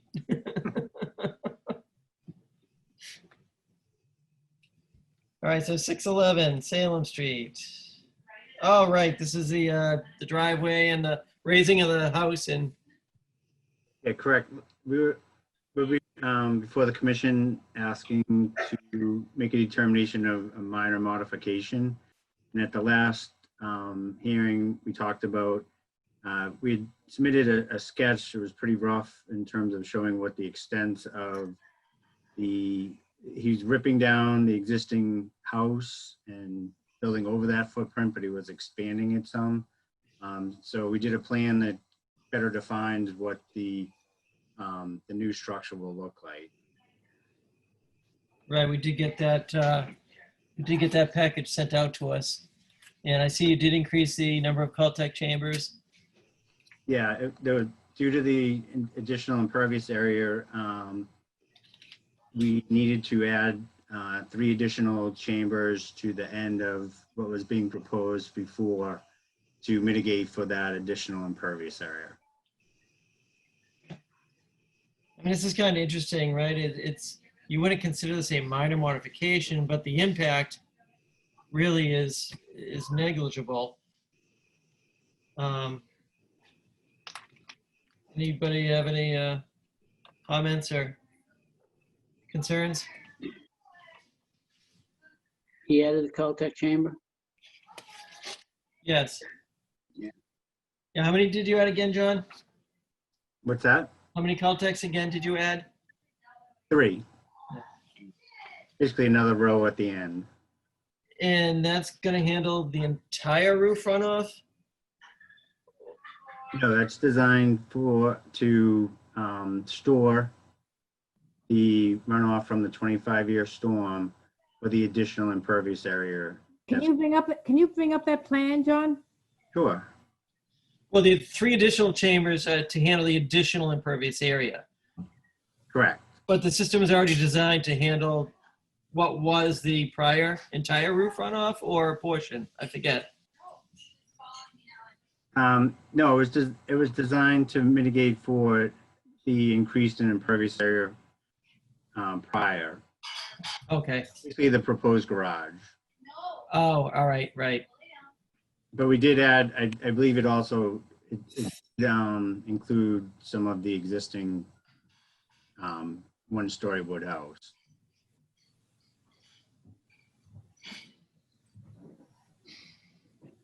So that's one additional code tech. You said there are three? Yeah, Oh, this. 3 chambers. these Oh, three three chambers. again. Sorry.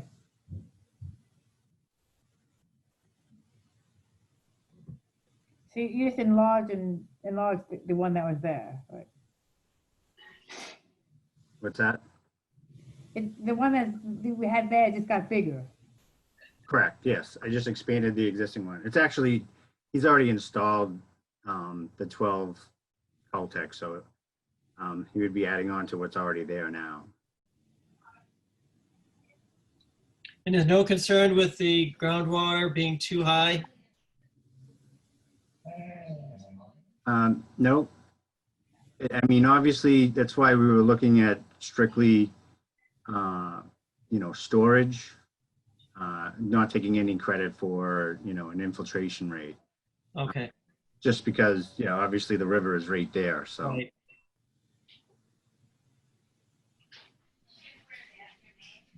Anybody have any concerns or questions?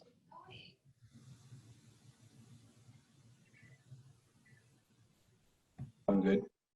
Does anybody see a reason why they wouldn't want this to be considered a minor modification? Just one question. John, do you have the elevations on the edge of the BBW? Yeah, there are elevations on there.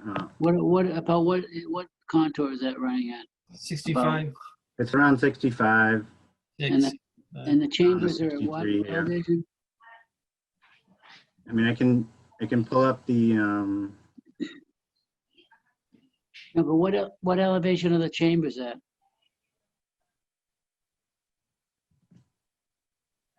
67. it's 67, almost 68. Okay. And what's the 100-year in there? 68, right? The 50, It is elevation 65. 65.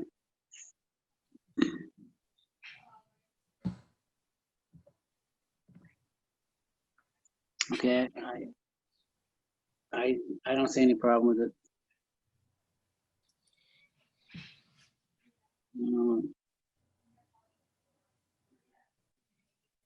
All right, would somebody like to make a motion to state that it is a minor modification? I can make that motion. I waited. We both did. All right, Frank. All right, I'll make a motion to, to make the decision that this is a minor modification. Second? Second. Okay, Jimmy? Yes. Peter has not come back. Frank? Yes. Teresa? Yes. And I vote yes. All right. There you go, John. Great, thank you. I thank you. Thanks. All right, we do have 3 other items to cover. Judy, do you have any sequence you'd like to hit them on? No, I don't care. I sent the lot card for Second Street. Do you want to do that first? Sure, invasive management, so it's a town-owned. Correct. It's a town-owned lot. Someone at Town Hall lives next door to it. It's on the street of the 3 Cs, Crystal Community Right. Club. Right, the it's right, yeah, it's behind S&M Liquors, kind of. Yes, it's a dead end, and the town owns 3 or 4 lots at the very end. This is a smaller lot, but the invasives are overtaking this person's lawn, so they've been cutting them back. It's that pokeweed with the purple berries, It's filled with vines. There's that tree of heaven, that invasive, and it's killing. They've already taken down a couple of trees. One tree fell on our porch, and the town just took down another catalpa that was encased in vines. So I thought maybe the commission would agree to underwrite possibly an invasive management plan as like a test case and We take would- out, We would fund it and yes, hire somebody to try to manage the invasive species. to come up with, right, come out and take a look to see how practicable it is. I mean, the entire lot more than likely wouldn't be able to be done, but even around the edges, because right now it's used as a dumping area for grass and, everything else. So if it were cleaned up and had appropriate vegetation and then had some signage, then maybe it would deter people from using it. And So if part you- of, So if the invasives are going onto the neighbor's property on that side, then I gotta imagine they're heading in all directions, right? yes, but that's the only person, the only direct abutter is right there. On the other side, it's just another town-owned lot. And then the front facing is the street. How big of an area? It's just under half an acre lot.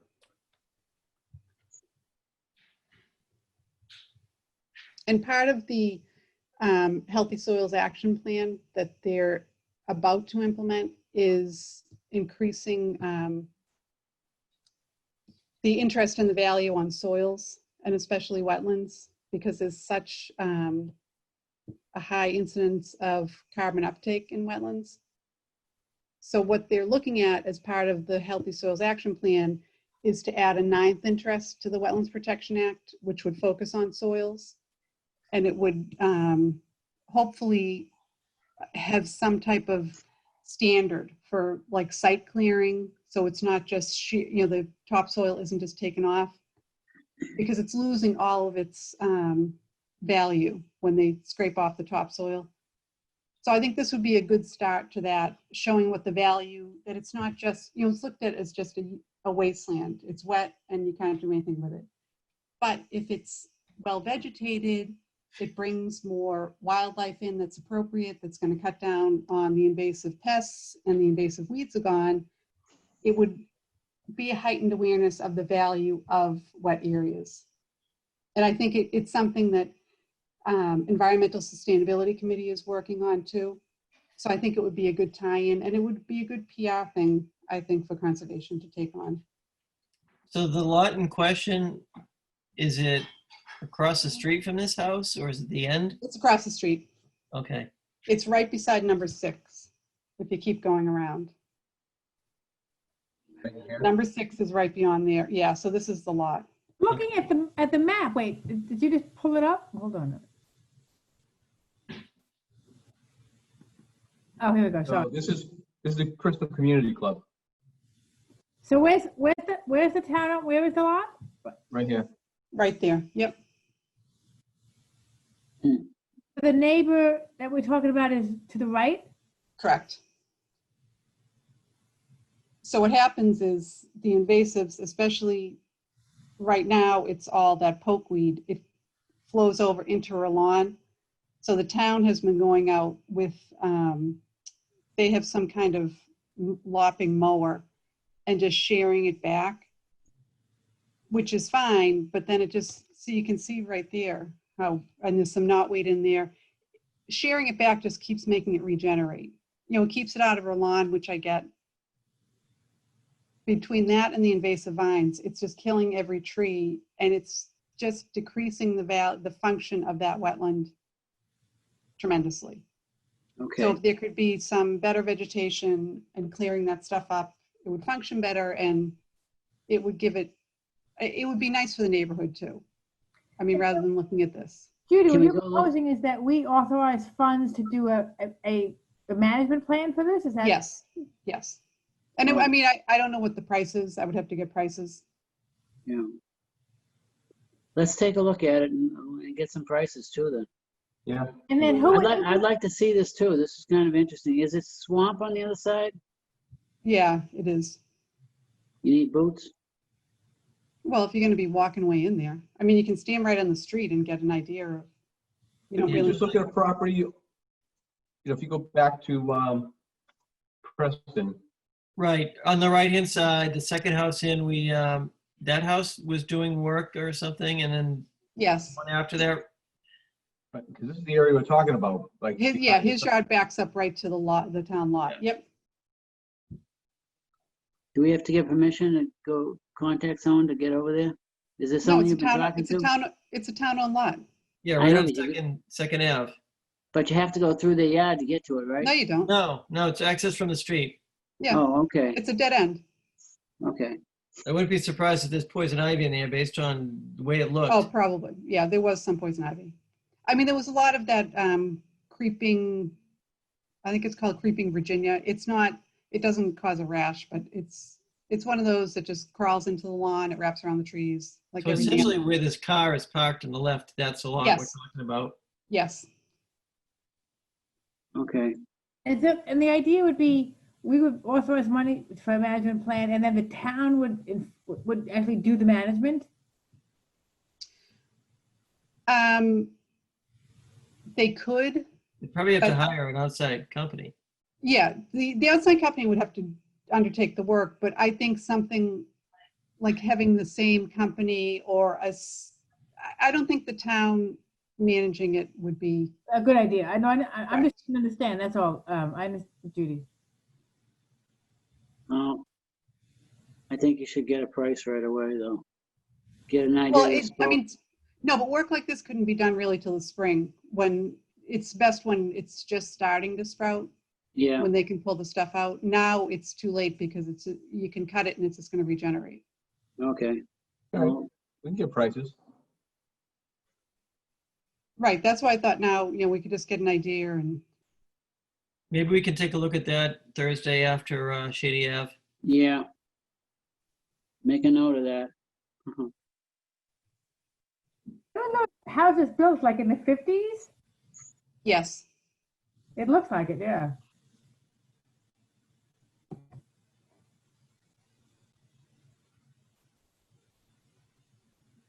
Yeah, 50s ranches. I miss a lot. I may have to consider postponing my vacation. I don't know.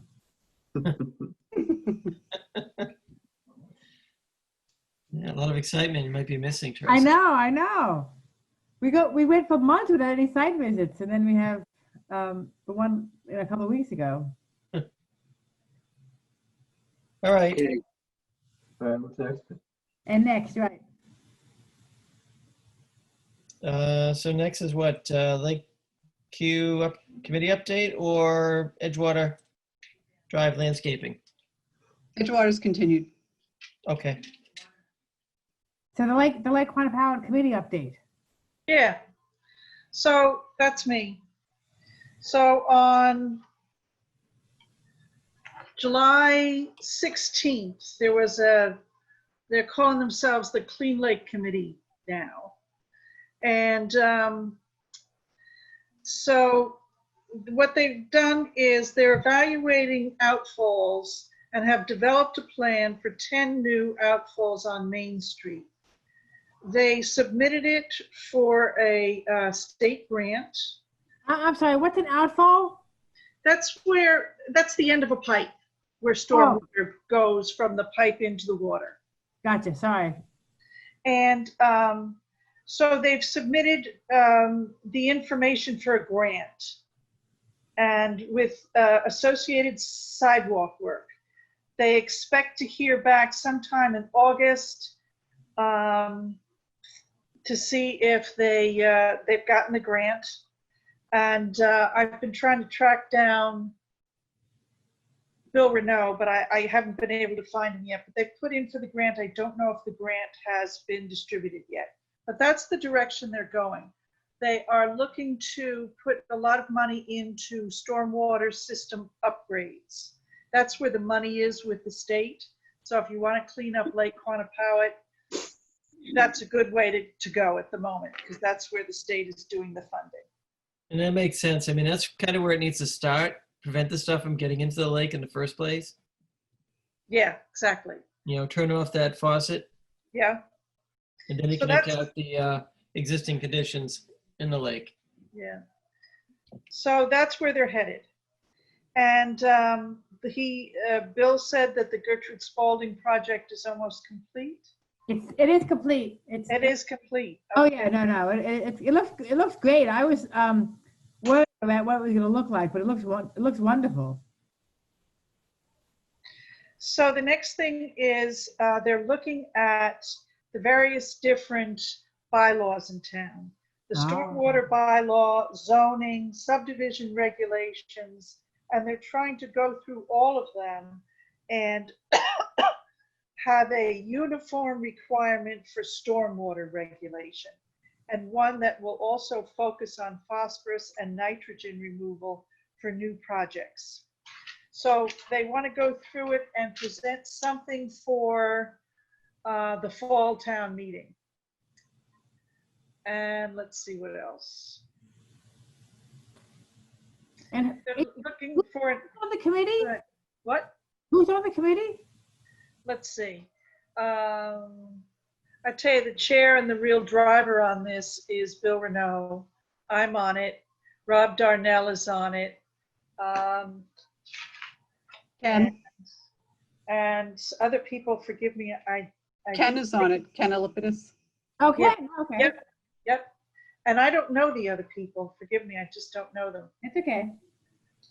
Jim, weren't you on it for a while? Say That what? was the prior version. Oh, Jim, you were on the prior version of this committee. Oh, yeah. Yeah, I was on the other one. So Elaine, I interrupted you. I'm sorry. You were about to say something else. Sorry. So Rob Darnell is the one who's heading up the subcommittee to take a look at the regulations.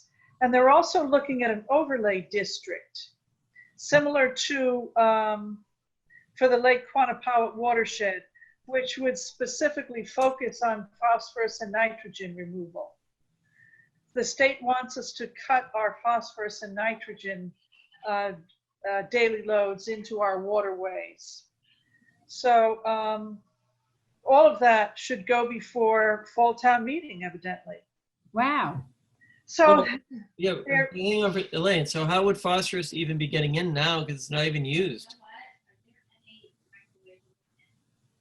There's existing phosphorus in the lake, but there shouldn't be any coming into the lake now. I don't know the answer to that question. I guess they want to make sure that people are targeted, knowing that they shouldn't be buying any kind of fertilizer with phosphorus in it. I think they're going to take a look at that. I think you can still buy fertilizer with phosphorus in it. Okay. Yeah, I thought we couldn't do that anymore, but anyways, all right. So then good approach. there is a, and I don't know how much, we've lost Claire Moss, who was the town's stormwater person. So I'm not sure how far these plans are going to go without her, or until they find someone to replace her. Oh, she's not with the DPW anymore? No, she went back to California. Oh, when did that happen? Because she was in the paper like, I don't know, a week or two ago, I thought. Yeah, she just left. She left. I said goodbye to her last week. Oh. That's just very recent. So they're also looking at a residential rain garden program to encourage all properties within the watershed to develop rain gardens on their property. So Bill Renaud is looking at a uniform design and to see if we can get that design out there and get property owners to sign up. So Bill has reached out to the Wakefield Daily Item. He's hoping to get an article in the paper to get some publicity on it. And so the thought was that we would notify the item if the grant is awarded, and then as he writes the article on the grant, he can talk about all these other things as well. And it would make a nice article for the paper.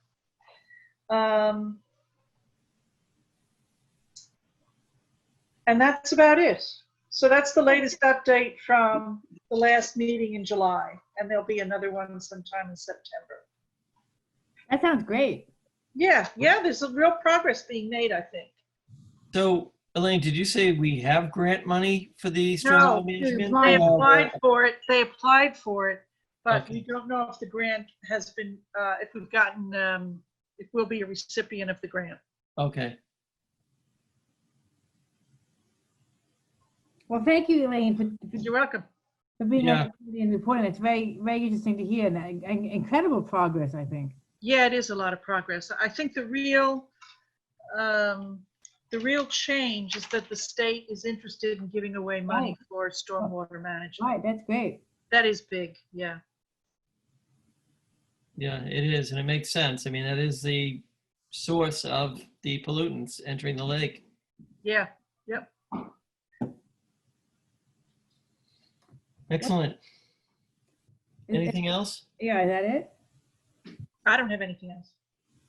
I just forgot to mention one thing about Second Street. I did talk to Steve Mayo about it because it's tax title, but it's under the Board of Selectmen. So, he was fine with it. It doesn't need approval from town council for us to do anything on the lot, Okay, if that's what you decide. good to know. Anything else, Judy? No, thank you. Okay, anything else, Elaine? No, Right, would somebody like to make a motion to adjourn? I'll make a motion to adjourn. Do I have a second? Okay, Jimmy, how do you vote? I'm in favor of that. Okay, Teresa? Yes.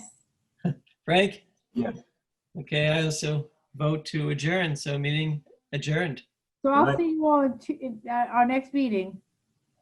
Yeah, Have a good Right. vacation. Thank Enjoy. you. Have a great vacation. Take care. Thank you. Take care. Bye. Okay, good night, everybody. bye.